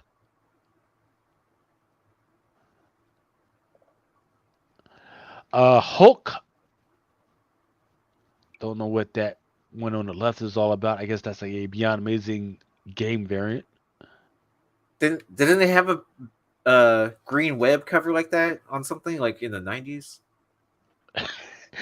30th anniversary Web of Spider-Man. Okay, there you go. Yeah. Midnight Suns number 1 second printing. Predator. The Steven Sakai is the one you want. Is that the one on the right? Yep, Predator number 4. Yep, Steven Sakai. Secret Invasion. I've read the previews for it. It's like there's a bunch of new Kree scrolls running around in that book. Here's a breakdown. There's a 1 in 100. There's a 1 in 25 by ComicCon and a 1 in 100 by Del Auto. She-Hulk gets a Bartel. There's someone on the right. She's been doing. Bartel's been doing all the A covers for this run. But does anybody care though? Larry Joe has asked, Yeah. "Is the Sakai in open order?" Yes, the Sakai is in open order. Oh wow! I'm surprised it's not a 1 in 25 like he's been doing for Marvel. Star Wars, number 29. There's a go ahead. I thought that was Elton John above Chewbacca there. Looks like it, right? I was like, how is Elton John in Star Why? Wars? Look, as a grown ass man, why is your hand on your hip like that? You're not even walking. You're just going down the stairs, my brother. Like, I'm still standing. Yeah. yeah. But why? But as a marksman, why the fuck does Chewie have his gun pointed towards the people that are walking down the stairs? That's not The shotgun wedding. Bitch, if you don't get married right now, I'm tired of you being summer girl. Man, don't you knock this girl up? Yeah. Hot girl summer is over. You need to fucking get it cuffed up. And I think get the it put bigger away question right is, why do we have a Padme Amidala action figure variant for a Lando Calrissian era comic book? Elton is a legend. Yes, Stroke 4771. Hey JTC, do a cover for Marvel, please. All right, I'm going to do this. I don't know. That's what I would assume. Star Wars Bounty Hunters. Star Wars The Mandalorian. I don't know if anybody's actually reading this anymore. All right, here we go. Yes, sir. Here we go. So this is the big one that I've actually gotten a lot of hits, a lot of sales over the last 3 weeks. Tiger Division number 1. There's a lot of first appearances in this one. Of course, the big one is Takeguchi, who was the South Korean Captain America. But there's a lot of first appearances in this one. There's an art germ. See, actually, let me pull this one. There's a Ron Lim trading card joint that just came out with a couple of days. The 1 of 10 is Kree's Lee design variant. There's a Momoko variant. That's one's open order. Yoon, Yoon, is also an open variant. The art germ is a 1 in 100, and there's an art germ as well. But there's a Yune variant that's an open order as well. That's different than a Yoon OO. So definitely, if you guys are looking for deals on that one, hit up Dennis. See if he wants to help you guys out. After you hit up Dennis, LCS, then hit up me, and I'll see what I can do for you guys. Or no, Dennis. Or you say fuck you, Dennis. Well, no. You know what? Here's the thing. My new comic book. I don't even buy new books hardly anymore. Okay. So get it from Lucas. Help him get up to 50, or help him get 100, so he can get that art germ. Yes, sir. Get these 1 in 10s, 1 in 25s, 1 in 50s out of my house. Savage Avengers. Appearances in this book, and I've had a chance to read this book. Doom 2099, as well as Death Doc. I don't know if this is a new thing or whatever, but it does make an appearance in this one. X-Men Red. I do like the one on the right, that NetEase joint. All those NetEase covers have been like amazing. Yeah. EWA Upshot has the new Think. Oh, I'm actually enjoying this series. So it's like a Black Mirror's kind of storyline where, like, they're all one shots and stuff like that, and it's just like more of reflecting on like technology and stuff like that. Of like, and so I think this specific story is it script ready? I don't know. Oh, so yes, go for it. Buy this. Buy number one. Buy number one because hotel. Nobody follow. And then guess what? Hotel's going. Chariot's going. Yeah. That's what they built this whole fucking thing was for a script ready freaking joints. Well, I mean, because they're not making any more episodes of Black Mirror and stuff like that, so I don't see why someone wouldn't pick this up if they're trying to do that whole like Twilight Why Zone. are they making no new episodes of Black Mirror? Because all the old episodes have come true. Because it's a documentary. Yeah. Oh, but the funny one, that cover on the right. Do you know who did that cover? No. It says Greg Hurwitz. Hurwitz, really? Will Conrad, and Marco Lesko. The comic on the right? Yeah. Because I saw whose name did I see? I saw Ahaz or Aja. Aja did this one? That's was weird. it Raza? Or it was something like that. I saw either. Yeah, that's fucking bold to just put the fucking cover up like that.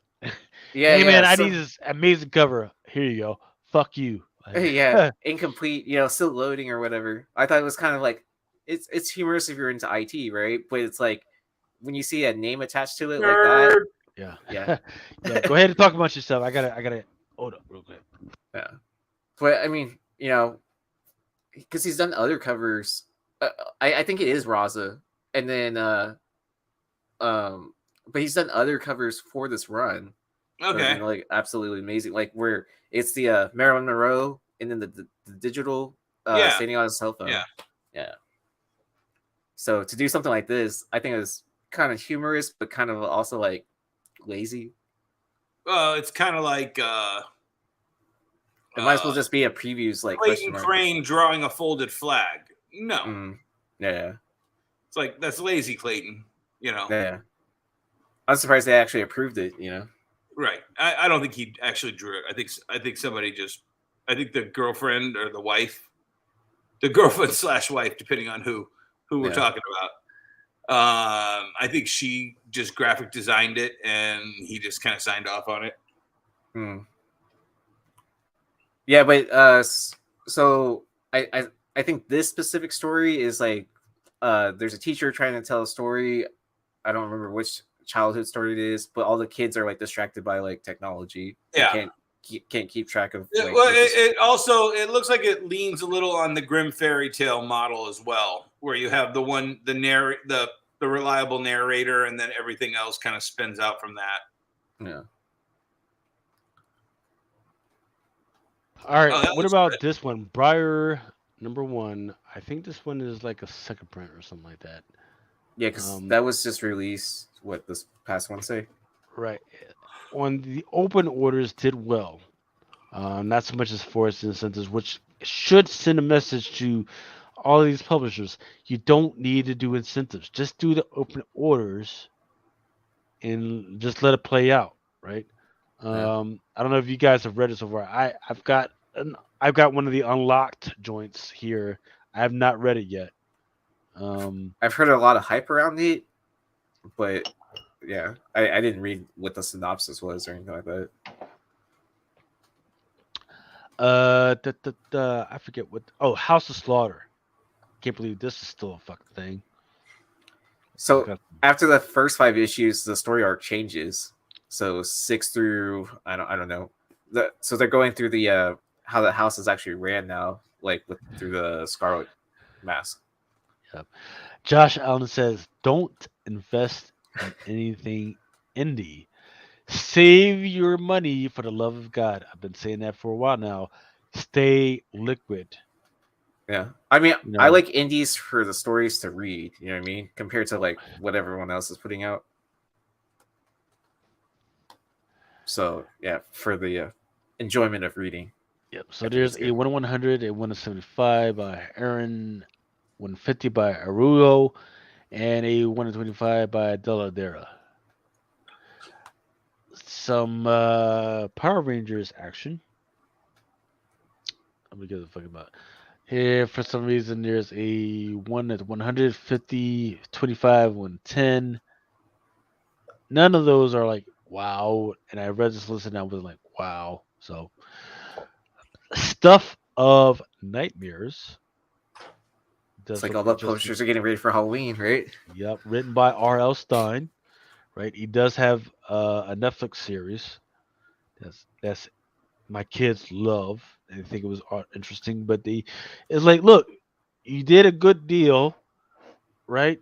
With that first one, you got to keep it going. Make sure you go into the second, third season like that. They didn't do that. Mm. There is a Lotte, which is the one in the middle. That is a 1 in 25 by Lotte. So that's 1.5. Nice. Actually, there's a 1 in 50. Excuse me, 1 in 50 by Lotte, and then 1 in 25.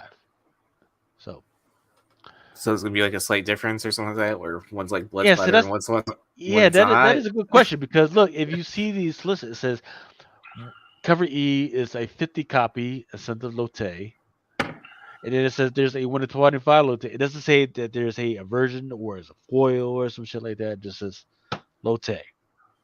Fuck you, Lotte. Take it or leave Here's a color splash one. Here's a black and white one. it. Yeah, something like that. I hate when they make the black and white freaking more expensive than the color. That shit's fucking stupid. For some reason, this is still a thing. We only find them when they're dead. Yeah, so they took a giant hiatus for a long time. I thought they were gonna stop it, and then they decided to relaunch the storyline. I mean, it's a weird story. Is Al Ewing still writing this? I have no idea. Probably Remo and I were probably the only ones still reading this book.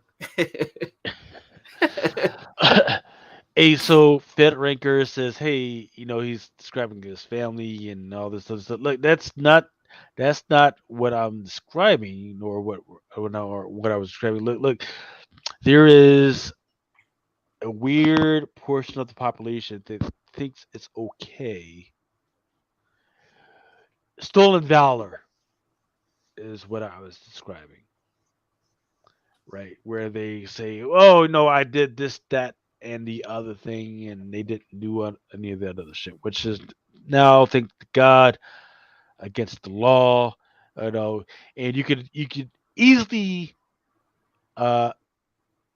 pair who those fucking people are by what they say, or if they say anything at all. If they say anything at all, they are absolute fucking liars.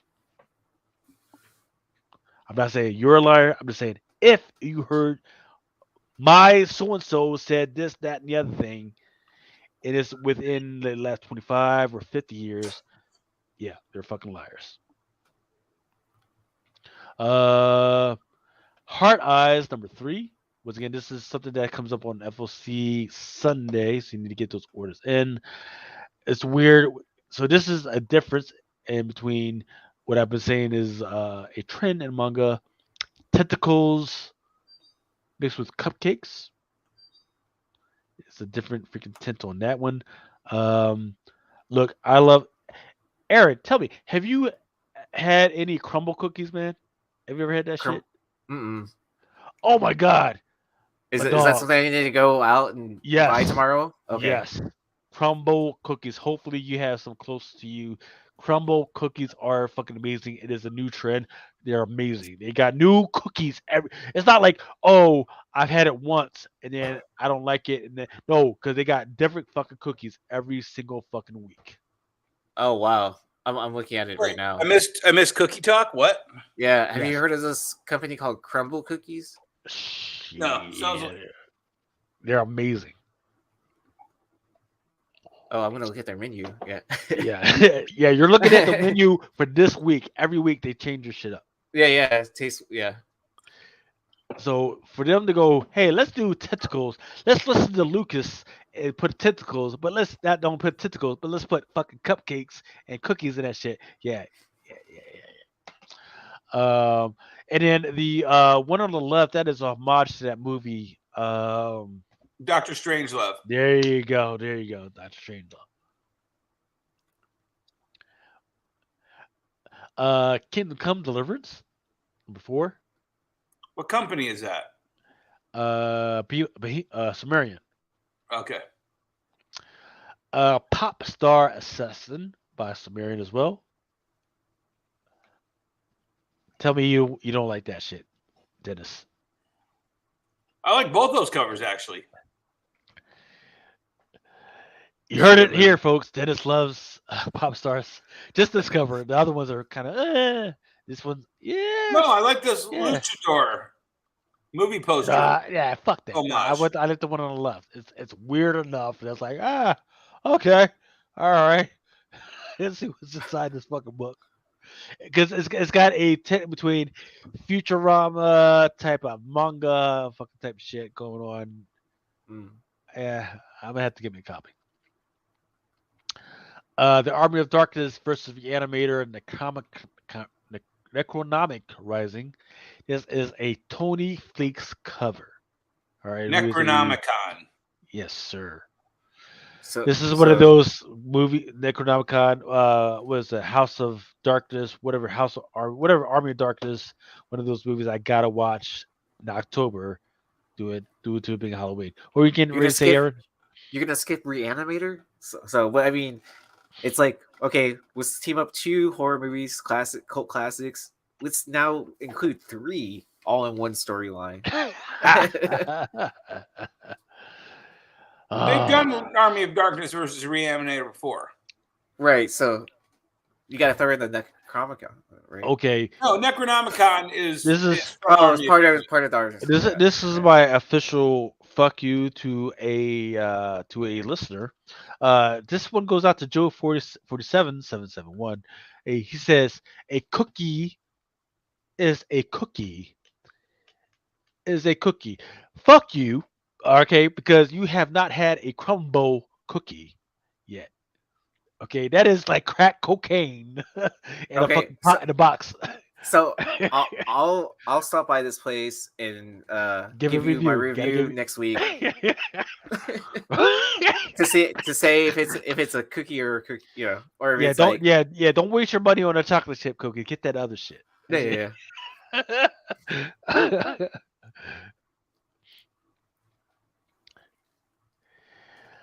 I can show you a picture of the berets. Everybody in the fucking army had berets. What the fuck you talking about? Everybody in the army gets berets. What? That doesn't mean you're SF. What? All right, whatever, man. Once again, I'm not throwing shade on anybody. I'm just saying that there is specially protected information out there, and that those who know what to do with it. I forget the name of this one, but this is obviously the page with ever since I've started making this shit notice, I noticed more and more of these fucking tentacle covers, man. I blame Adam. No. I blame this on Heartless. I was going to say I blame this on Heartless. yeah. Because it started 2 years ago. What book is this? Is this Betty Page? Rafi McKellion says he owns a Mrs. Fields in his 20s and crumbled. Look, Miss Fields does well in the chocolate chip arena. That's all they got. The white macadamia, nope, Crumble fucking kills them on that. Oh, that's my favorite. White chocolate macadamia. Yeah, I've had a Mrs. Fields and the fucking Crumble. Mrs. Crumble fucking kills them on that. The only thing is it's kind of expensive. Like it is like, oh shit. But yeah, here we go. Fucking tentacles again. What book is that? I guess we're gonna have to fucking look that up later. Okay. Yeah, do it. Tentacles. Yeah, tentacles. All right.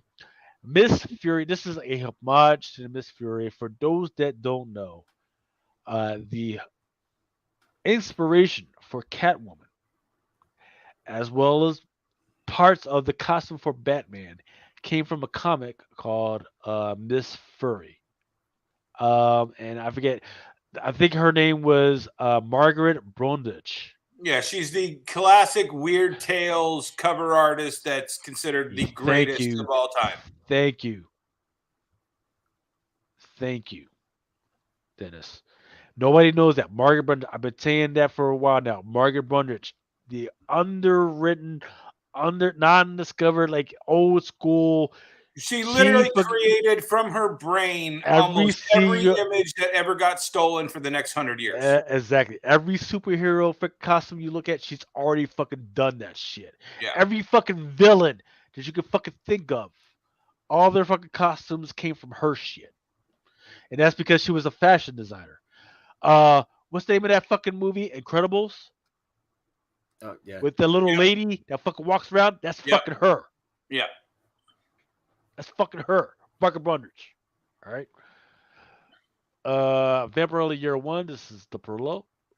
Once again, what's the S&M? What's the one with Bondage? There you go. Bondage. Category Zero Conflict #1 by Scout Comics. Some more Halloween stuff. The Return of Chilling Adventures in Sorcery. Who did the cover on the right?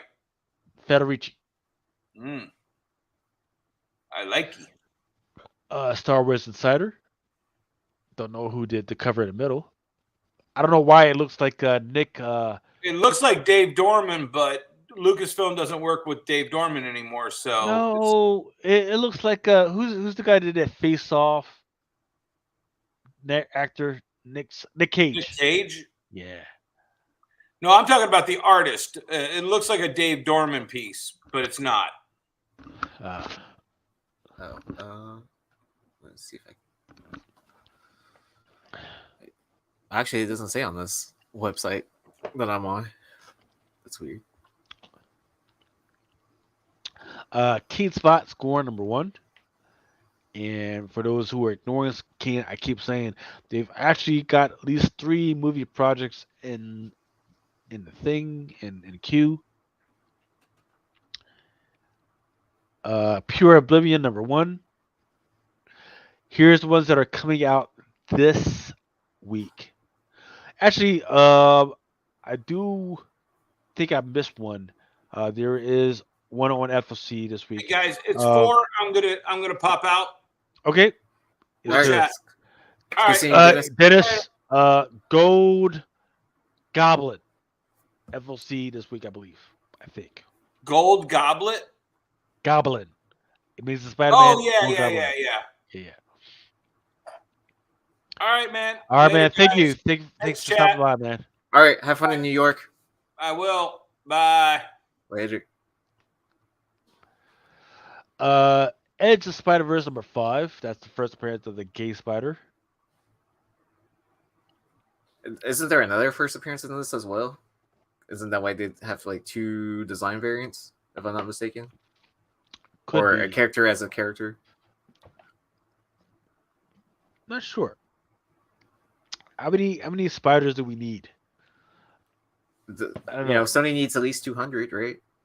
No. Well, I mean, I mean, like okay. The only thing I really care about is are the spider vampires going to kill them off, right? Well, because I thought that the direction was that they're not gonna continue with this like Spider-Verse thing anymore. That they're gonna collapse it all. Yeah. Well, so they introduced the Wasp with the last couple weeks, or is the last 3 weeks. The Wasp was supposed to be going in and fucking going around and killing these guys, which is weird because first was for the vampires. Are they just gonna call it? Are they just gonna keep on repeating titles then? Like, is it gonna, to kill off the Spider-Verse? Are they gonna create another Spider-Geddon?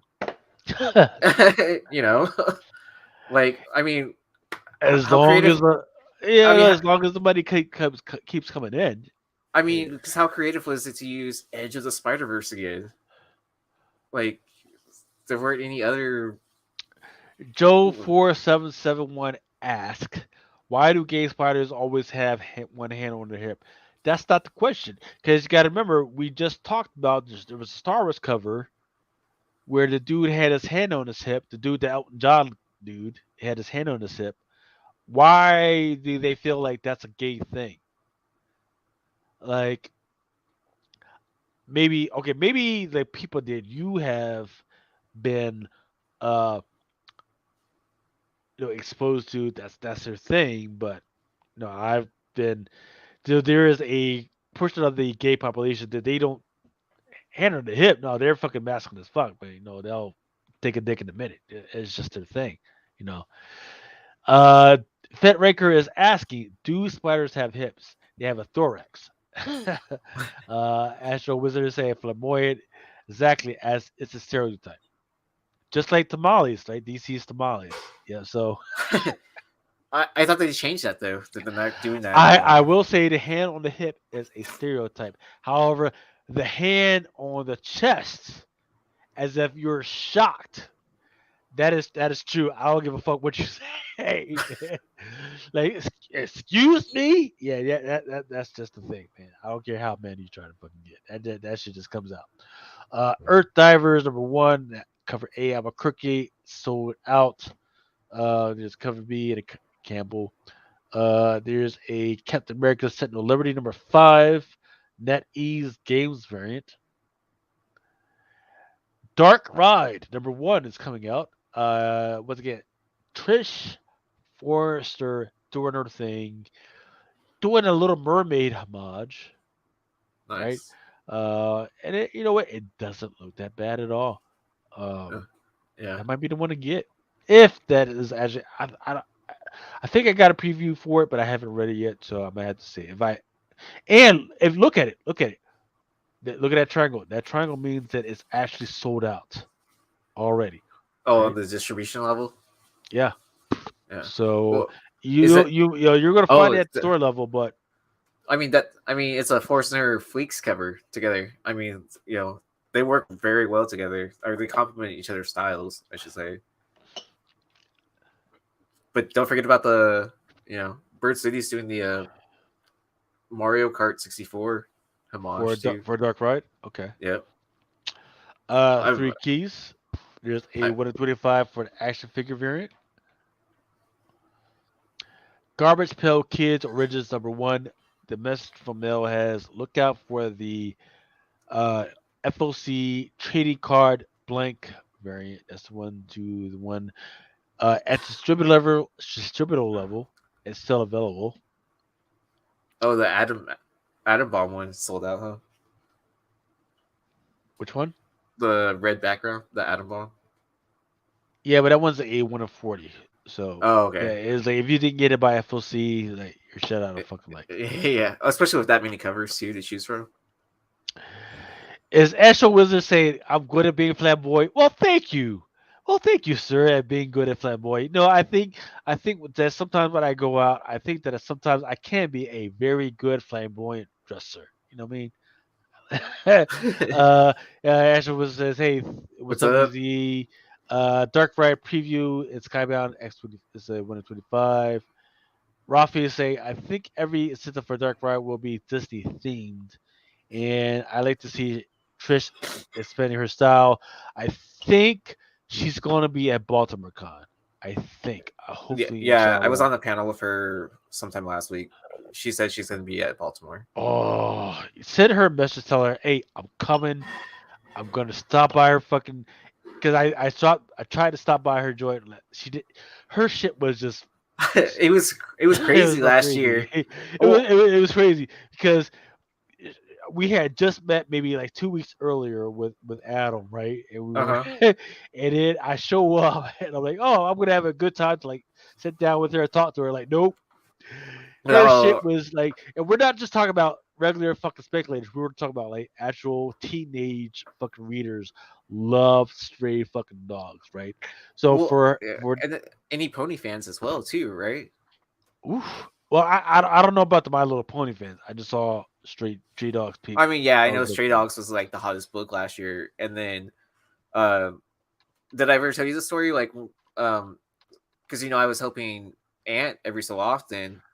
Because he was working the table by himself on Friday, I think. Yeah. So let me. I was like, I gotta send him a message that if he needs help during Baltimore Con, I'll fucking help him out. Yeah. So. I think he's teaming up with like Shortbox at that con. So I think. Well, fuck those guys. But anyways, so they released the Goosebumps trade paperback, right? The Goosebumps homage. Yeah. It was the glow in the dark joint, right? Yeah, exactly. And then Trish had stopped by the table. It was like, oh, you should drop one off at the table or something like that. And I was like, I told Aunt, I was like, oh, I'll go over there and take it to her. As soon as I walk up with the book, and I was like, hey Trish, here's the book that Aunt wanted me to bring you.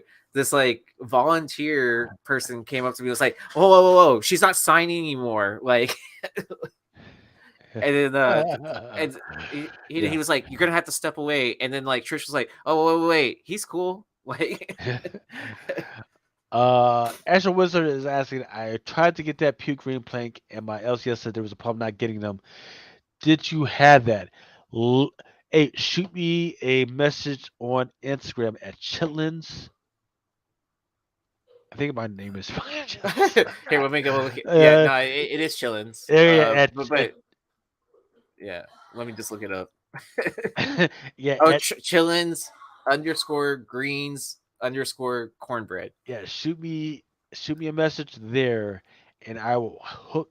Yes, and I can definitely get you that green blank joint right there. Okay, it looks like it's still available.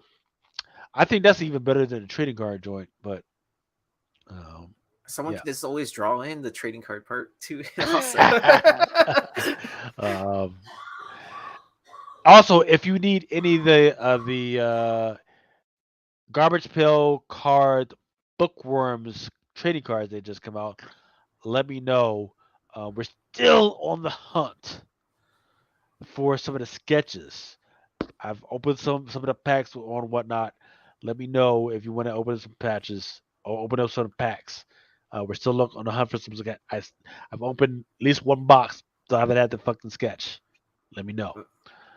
Yeah, the Chrome was like a lot of fun to open on whatnot. So.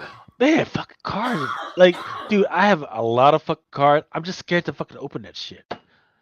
So for yourself or for someone else? For myself. Oh yeah, It's much more fun to open it for somebody else. When somebody hits, I'm happy as fuck. Yeah, I'm happy as fuck. So even like, look, if there's any type of trading card that's out there in the fucking world, don't give a fuck. Let me know what you want. I will try and buy the shit and let's fucking open it up. Let's do some content. Let's open that shit up. And I will fucking open that shit up for you guys. Because that shit feels good as fuck, especially when somebody hits. Yeah. Holy shit, man. And look, I've opened up a couple of football fucking packs and some baseball packs where they were like fucking autos, man. And shit it just feels good, man. Even though it's not for me. It just fucking feels good, man. Yeah, I mean, especially like when they're excited.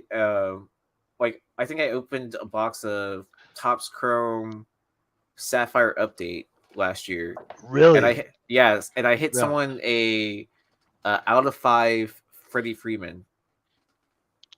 Oof, so it was like that cracked ice pattern, and then instead of the blue background, it was red.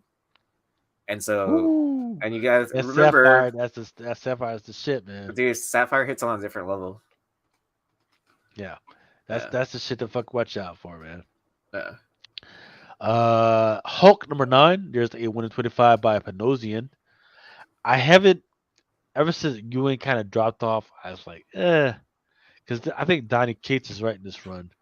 Like, Oh, where it's like has like an overall idea, and then someone else is in there writing the story to those points. You know, usually, Donnie Cates has an absolute amazing opening. Mm-hmm. It's the ending that fucking sucks. Yeah. In this case with Hulk, the beginning was absolute shite. You're like, okay, let's just stick through second and third and fourth. Absolute shite. Everyone was like, okay, well, there's this new villain that's coming in. I was like, okay, shite. Yeah. None of that shit is fucking worth any fucking thing. And you know, it's so bad that even the MCU, which usually pay attention to what the fuck we're buying, well, eventually they try and integrate them. They have not put any of this Hulk shite or this Venom shite in any of their shit. Well, when you open up with a Hulk spaceship, like, what do you expect people Hulk as a spaceship, and he's like, oh, Jesus. Look, with a Hulk inside of it? Oh yeah, Garbage Pail Kids Sapphire is coming soon. Yeah, Garbage Pail Kids Sapphire is coming. The first set boxes from 2 years ago sell for $2K. Yep, sealed. Yeah. Yeah. So yeah, fucking. Pay I attention don't to think. the Yeah, top. none of. You have to buy it through the Topps website. So Okay, make sure yeah, you're. top, yeah, because that's not through the diamond one. Well, yeah, because it first drops in their Montgomery Club, and then it opens up to the public. So whatever doesn't sell from Montgomery Club, which is a limited membership anyways, then it opens up to the public, and then once it's gone, it's gone. Yep. Yep. The Mighty Thor, number 5. There's a Momoko and a NetEase Games variant. Image Comics, Kaya, number 1. I do love the one to the right. It's kind of like a Frank Miller homage. And the one on the left, I thought was like almost like a Miss Marvel cover. It does look like it, right?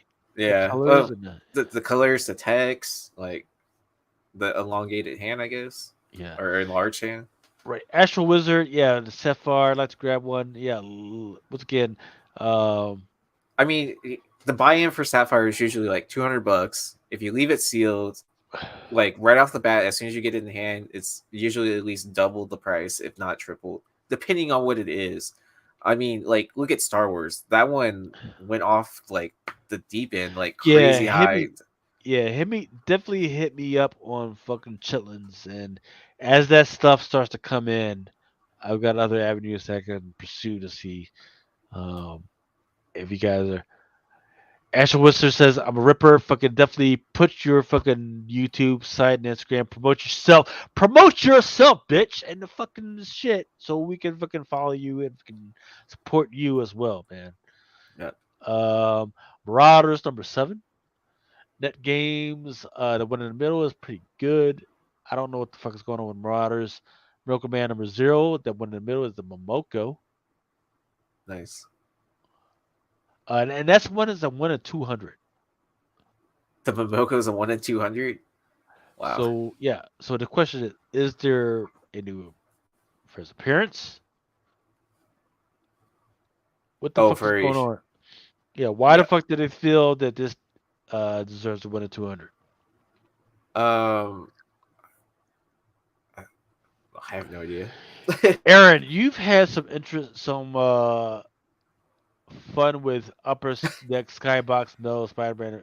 What was your experience with that shit? So I bought a hobby box for pretty cheap. I'm not gonna say exactly how much, but I got a really good deal on it.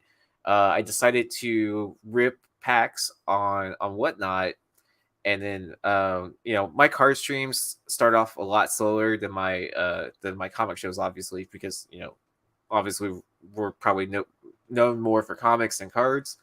But anyways, I was like, okay, this is a good crossover piece. It's Marvel. It's something that we talk about all the time, and like we actually know like what cards we're looking at, which comic it's from, all that. So I bought a hobby box, and then I don't know how they randomized all the stuff out of it, but like my box was a complete dud box. Like no big hits in it, no number cards. I didn't hit a Palladium. I hit the 2 Grandiosos, and I like 90% sure I hit the 3 golds that are like on average of what you would find in a typical hobby box. Sure. But so I talked to someone that has ripped cases of this, and I was like, hey, does this actually happen within a hobby box, like where you get like a complete dud box with nothing? And then he got back to me and was like, yeah, it's a well-known fact, or not fact, but it's a well-known issue that Upper Deck is dealing with. So I had to contact the QA on Upper Deck to report, the serial number that's on the box and a copy of the receipt from where the box was bought from. And then in 12 to 14 weeks, they're going to be mailing my hits from that box. But I mean, but it sucks because I use that box to rip on Whatnot. Yeah. And that Pe- pe- fucks up your look. The well, most so important, the most yeah, important value on whatnot is your reputation. right. And when you fucking take that fucking hit, and you Uh, may not be able to recover. I know, Okay. and it sucks too because I mean, so people joined my stream late after I had opened the box for someone else that bought a pack. Then people started questioning, did anyone watch this guy open the box on stream? And I had Which is a people stupid fucking question because people jump in and out of your fucking stream anyway. exactly. So, and the person that bought that pack from me, like, is a breaker also. And I bought stuff from him, like kind of like what friends do, like what Dennis and Mel were talking about earlier. And so, I started the packs at $50 because I thought I was like, let me pass on the great deal I got onto. What's your handle on whatnot anyway? Oh, it's the same as my Instagram, Easy. Okay. So I try to make my names the same across all platforms. But anyways, yeah, and then and then all of a sudden, all these people that collect cards or the Upper Deck Marvel cards, people Well, were what do you think is the future in that? Is that a market that people are going to people get should be? into. I mean, because I know during the pandemic it blew up. It just fucking blew up, right? The Right. fucking Marvel But cars and all that shit. So did you see that recent sale of the graded PMG's cards set? Like, because one had sold sometime last year for like 6 figures or whatever, and then one recently sold for like $10,000, like of similar cards. So people were saying it was like shill bidding, all that kind of like pump and dump, whatever, getting the cards hyped up, or it was people on a certain not platform, but a certain app that were buying up everything that exists on eBay and then like inflating the prices artificially. well, I mean, it's like, see, that's the deal, right? Like, if you buy 80% of the fucking market, now you get to decide what the market is. That's Right. the point. That's the fucking point. Like, if I buy 90% of the Hulk 181s out there, guess what? I now get to decide what the fuck the price is. And then That's how many to release it out each year or whatever month, for however you decide to do that, right? yeah. So, Yeah. that's not a thing, man. So, Yeah. yeah, I try to explain to people like how the numbers work. Tell me Yeah. what they- And it was so crazy too that like someone bought like 4 packs from me and then they tried to cancel the order, and it was like kind of like Yeah, not ex- in fact, I had the same thing happen to me today, but on eBay, right? So it's the what is this? Somebody bought the Topps Finest Champions League, the UEFA, um, the packs, right? And then there's the box, right? Oh, But because inside, it's two mini boxes in the master box, exactly, right? right, exactly. I don't know if you can see this. So there's one and Uh-huh. there's two, right? There's two, Yeah. right? And then inside each one box, there's six. This guy bought five, right? So that means in order to fulfill his order, I would have had to cut it open, break it open, pull out 5 boxes. That means that this box, when after I pull those 5 out, will now longer be fucking like as much as they cost, right? Right. So thank I God it's like a fuck. Go ahead, Pierre. Yeah, but the crazy part is too, like each mini box is guaranteed an auto in it. So why would you buy 5, like with the chance of not even hitting the auto? You know what I mean? To like buy one of the mini boxes. Yeah, he's If trying to you're- he's trying to get a fucking refund right now. Like, really, really. I'm thinking about it right now, but I'm thinking probably going to fucking deny his shit because it's like, really, like, if he would have said, "Hey, I want 6," I just want to say, okay, but but the fact that he did 5, kind of fucks me up. Like, who the fuck does 5? Like, nah, Yeah. nah. You should. Yeah, he did this shit. He did that shit on fucking purpose, man. Oh, just to try to hit the auto with buying one less pack. I don't know. That doesn't Right. make sense, really. So Joe 477 is says open it and maybe I will buy it. Well, just look. Just let me know how many you want to fucking buy, and I will absolutely fucking open it. Yeah. I could have sworn I had more than just this fucking one box. I could have sworn, but I've got the Topps finest. I've got a lot of Bundesliga fucking Topps shit to fucking get rid of. I got some man. Star Wars Mandalorian shit to fucking get rid of, man. I mean, a lot of soccer cards are going to start popping. Like, people are going to be like scrambling to grab boxes of that. World Cup is coming soon. Half a pack. Half a pack. So he wants you to open it to see what the hits are, and he's like, "I'll buy the half of the card." So he wants you to open it to sell. Right. Buy So a box is 2 boxes. One of the mini boxes is like 6 packs. So he must be opening up one of the fucking packs. One pack is like $25. So if you're willing to spend like $13-15 on that, just to have a pack, all right, let's do this. I don't give a fuck. Good at. So make sure you're catching chillins on Whatnot right after the stream. Well, yeah, as soon as I fucking sober up and get a fucking word.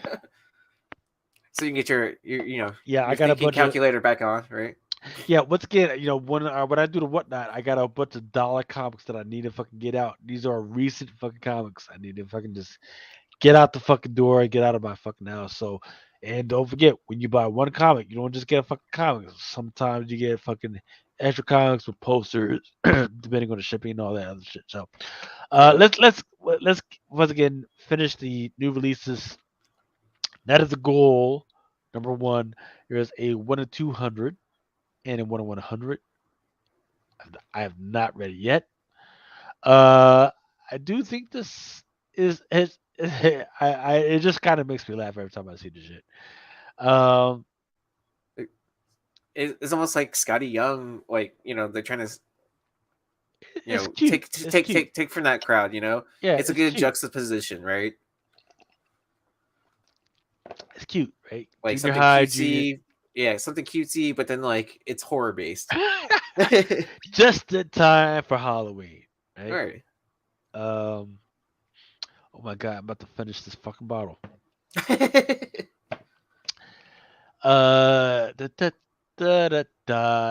Shine Mirror finally gets a fucking comic book. It's called Simon's Gate number 1. Here is a 1 to 10, which is the mist version, and the one which tell me again. I dare you to tell me again that people aren't fucking listening to us when I say, hey, it's sexier when somebody has somebody in a fucking chokehold. We told Bird City's comics that shit. Oh yeah, when we did that poll and stuff like that. And yeah, we're discussing the choke, and then like where the hand should be. Yeah, one hand on the fucking throat, one hand down the fucking panties. Right? Look at this shit. When the bitch has absolutely got this bitch in the fucking chokehold.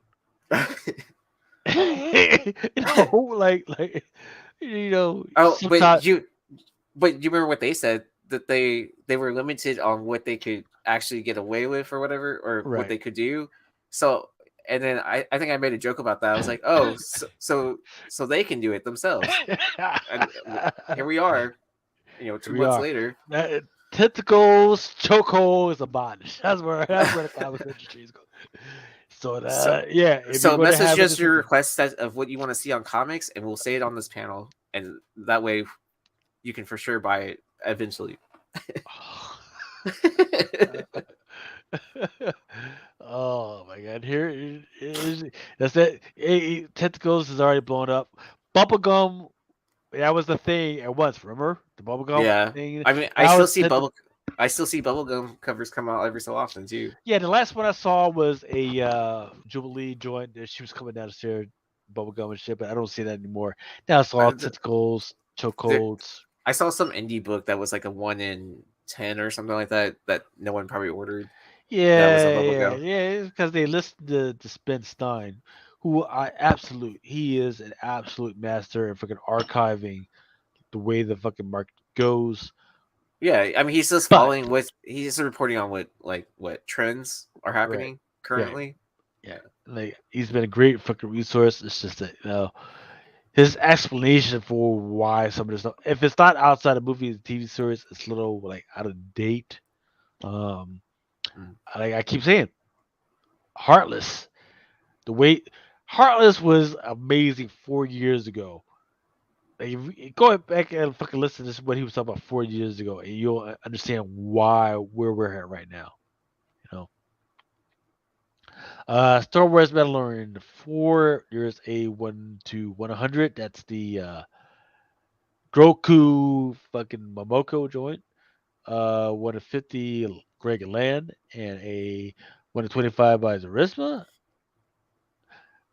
Survivor Street number 3 should have popped off right by now, but it's one of those. I've got a copy. I've got copies of A and B. Excuse me. I just have not actually cracked open the fucking. I mean, I'm not ready yet. I mean, I've heard from several people that it's actually a decent read and all that, but honestly, I missed out on that hype train. And then what was it? I actually went to a shop not too long ago. They still had issue 1s in the new like rack, like where you could just like pick up raw copies. Oh shit! But Don't let me fucking roll out to my LCS and fucking find some shit out there. Shit. All right. I need to go back there and go pick them up. I don't know if it was the B cover or if it was just the A cover. Yeah, cover B is the cover B. Yeah, is I know. best. I never cover B is the one that's wanted, and then like when you sell them in sets. Oof.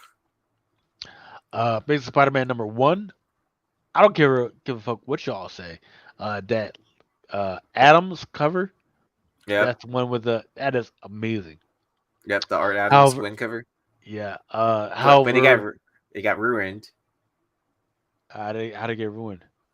There's a store exclusive where they just made it a virgin. They made it a virgin. Don't say that. Don't say that. I know. Yeah, they made a virgin version of that. You know why? You know what? That makes sense because here's the deal, right? So freaking, I saw sales of the whatever the trade dress, right? And they were amazing. They were really good. And all of a sudden, I was like, okay, let me put it on my fucking site. And all of a sudden, nothing. And I didn't even think about it. But now that you say, hey, somebody's out there with a fucking virgin, like, yeah, it just ruined it, right? I mean, I personally like trade dress a little bit more, anyways, than virgins. Like, I'm really picky on my virgin covers. I'll say that. Yeah. But as soon as Marvel needs to put a stop to that. In all honesty, because like, are they like when that store puts out that variant? Are they paying the art fees to Art Adams? Yeah, for that the license to use that. It's supposed to be. That's the way it's supposed to work. But so I mean, like, but it's weird that there's now an open to order cover too on top of that, right? Rafi says Frankie Comics has the Virgin. Yeah, I didn't want to say which store. No, fucking Rafi, man, you've been contributing so much, man. This fucking week. You need to fucking come on here, man. Just fucking be be a talking head. Yeah. But here's what I do know: the Bengals, which has had several different characters on here, they've always done well, right? Mm-hmm. So don't pay $4.99 if you can get those at like around $3.19. Pick those up, resell them, you'll be good.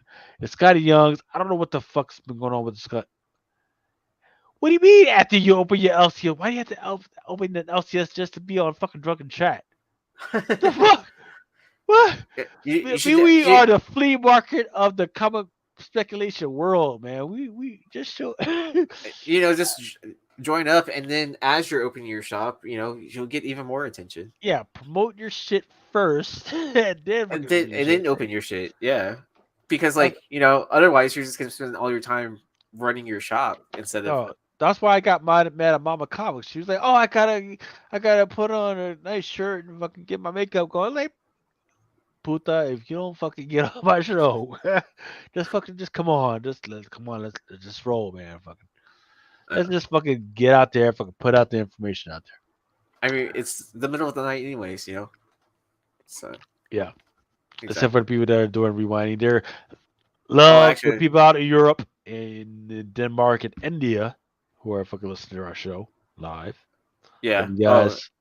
In Asia also, because I used to get fans from Singapore messaging me all the time.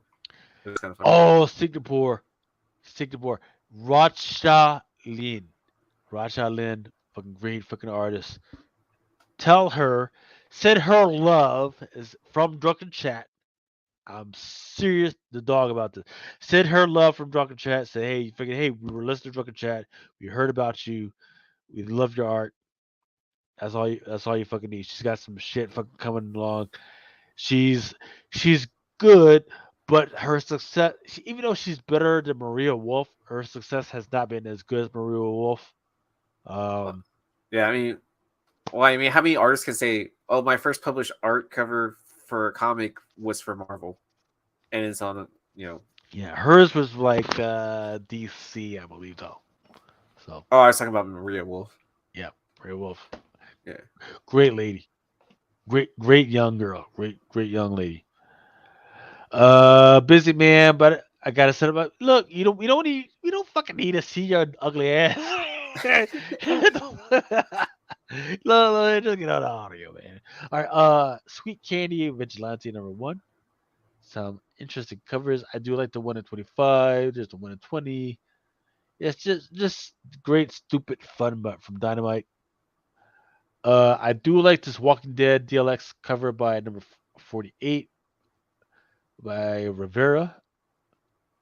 And, sir, that is the end of what I Nice. had to talk about. Well- I had meant to do Oh, Wayback Machine, but I fucking fell asleep.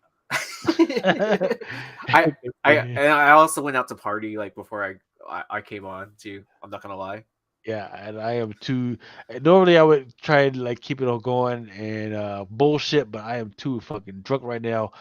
I see 2 Aarons and 2 Lucases right now at the screen I'm looking at right now. So there's 4 people on the screen, Yeah, but there's 2 voices. Yeah, but once again, fucking make sure that if you are paying attention to the end of the show, make sure you fucking go ahead, fucking listen to what Mel says when it comes to NFL shit. Let's see. Yeah, NFL, man.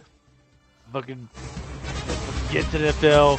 Let's fucking get into this shit. Fucking listen with hit Richie up. Great individual, great fucking American. Yeah, if you need a coach for if you need a coach for drafting stuff for, what is it? For fantasy football stuff, hit up Richie. He's like in 16 leagues. Dude, I have barely look. He sent me a fucking chat. Say, hey, try to get me into the fucking league. I have barely have enough time for one. He's talking about 16, man. Once again, fucking shout out to fucking the family for Coolio who just passed away this fucking week, man. Fucking, God damn it, that's one of my childhood fucking heroes, man. But hey, look, that's what it is all about, man. Fucking getting to the end without fucking having any major fucking scandals, man. Yeah. But hey, fucking, do you have any whatnot shows going on this week? I am going to try to do a Wolverine and Deadpool show on Sunday at some point in time. So I'll probably put my preview up sometime this morning, early morning, as soon as I've finished pulling books. But yeah. Okay. Yeah, I got some shit that's coming out next week. I'm going to throw up. People keep asking me for Strange Academy. I've got some new Strange Academy books. Fucking like second and third prints for the number ones. Fucking, so just hit me up on, just go to whatnot chitlins And so my name is Chitlins on whatnot. Freaking pay attention to that shit. Uh, don't forget Comic Crusaders. This is the fucking channel. Please freaking hit us up on the Comic Crusaders YouTube. Freaking listen. Go ahead and listen. Freaking pay attention to some of the those videos as well as there are many articles that I fucking come across, and I am unfortunately negligent of writing some of the articles that I should be fucking writing. You know, look, I love you, DC. I love you, Marvel, Image, and all you guys that have been sending Comic Crusader shit. I just been negligent. I'll talk about it during this time, but I'm just negligent. I need to get back into writing some shit. Um, but man, freaking no, I've had a good time. I do like the format that we got off. We talked about what trading cards. We talked about some of the Oh. bullshit around the fucking industry. Um, I think we had a fucking good time. What do you think, Aaron? Yeah, I had a good time. I mean, like Joe was saying, I was packing books. Stuff I sold this past Tuesday that I probably should have shipped out earlier. Yeah, but it's going out, and it was just busy week of work and all that. But yeah, I listening and then being on the panel, like I thought it was a great show. Man, you've had a long day though, because you were also on Nirvana as well, man. So No, I wasn't. I was on Nirvana you earlier wasn't today. on Nirvana? Okay, Mm-mm. then That was yeah, last too week. fucking. Oh yeah. Okay. Okay. But look, I was at a birthday party before this. Before it all. okay. Yeah. Look, well, I definitely appreciate the 46 to 50 people that freaking hung out with us till 4:42, almost 5 o'clock in the morning on a Saturday.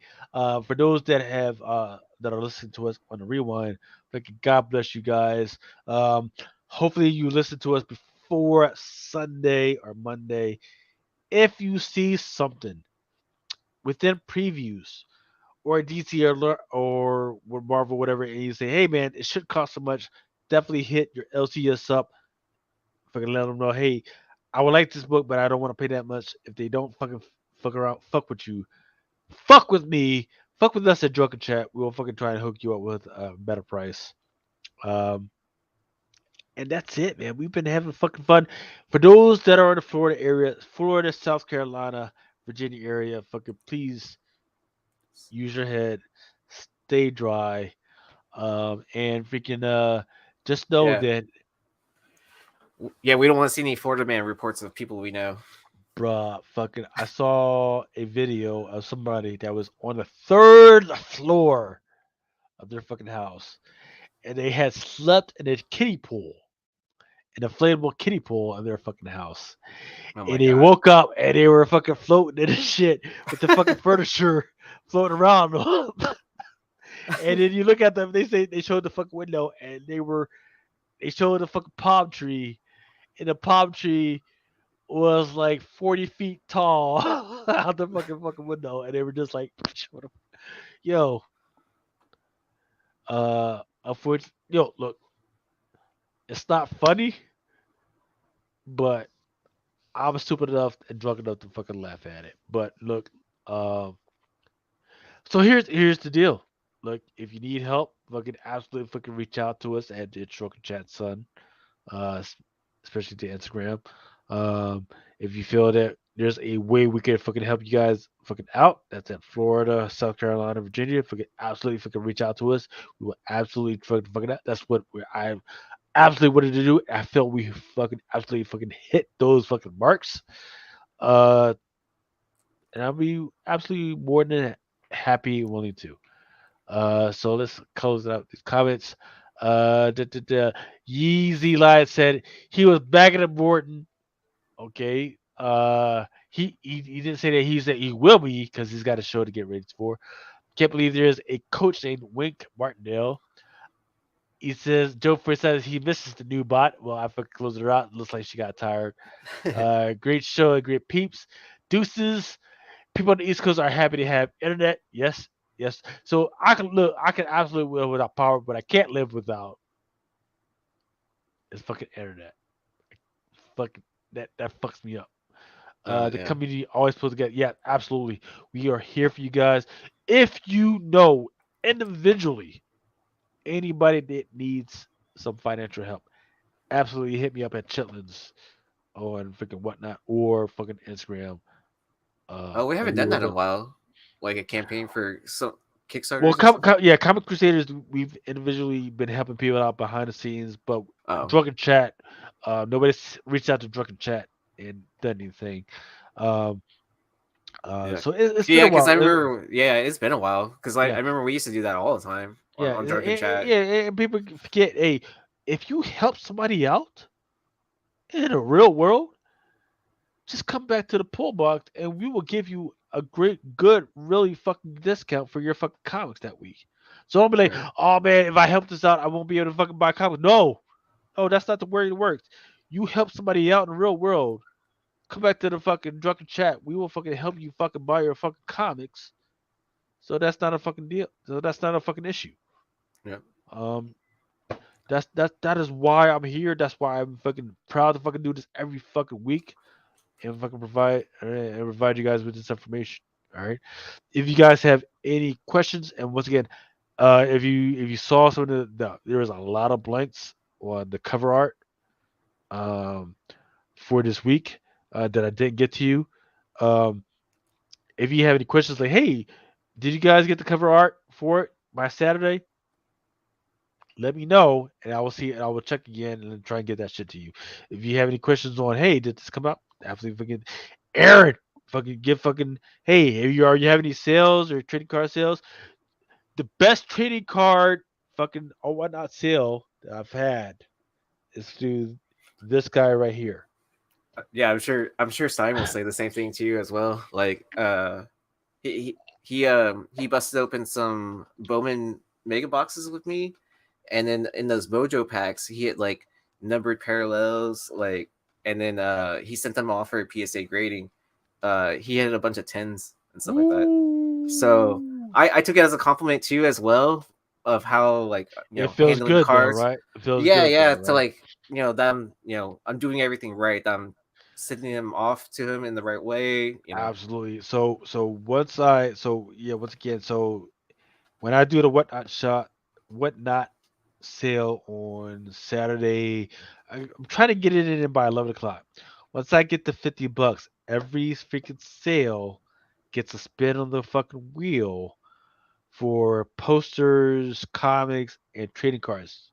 If it's a Nice. trading card, we do our fucking break because I love that shit. Trading card fucking break.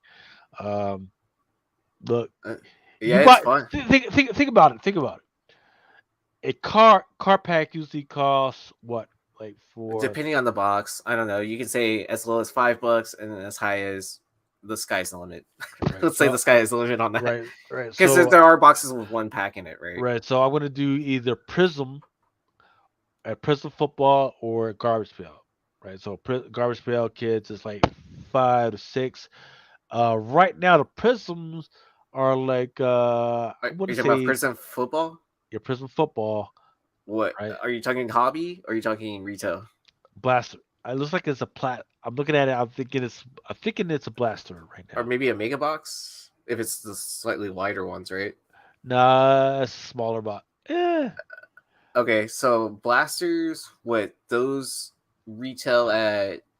Is it 35 for those, or is it a little Well, more? it's so the one I'm looking at right now, right in front of me. That's the oldest one that I'm thinking about breaking. That's the one with Joe Burrow. That's the Oh, one that from that so one was going for 125 a box. Right? yeah. Those jumped up a lot, like especially So yeah, 125 a box. You get a pack out of that for $1. Think about it. After we get to $50, that's $1. No. no. If you have any questions about how that works, once again, hit me up on Whatnot, Chitlins. Aaron's got his shit. What time you go? What time are you thinking that you might go on Whatnot tomorrow? On Sunday. Oh, it's Sunday. Okay. Yeah, it's on Sunday. Yeah, I'm working a football game tomorrow night. So what time is it?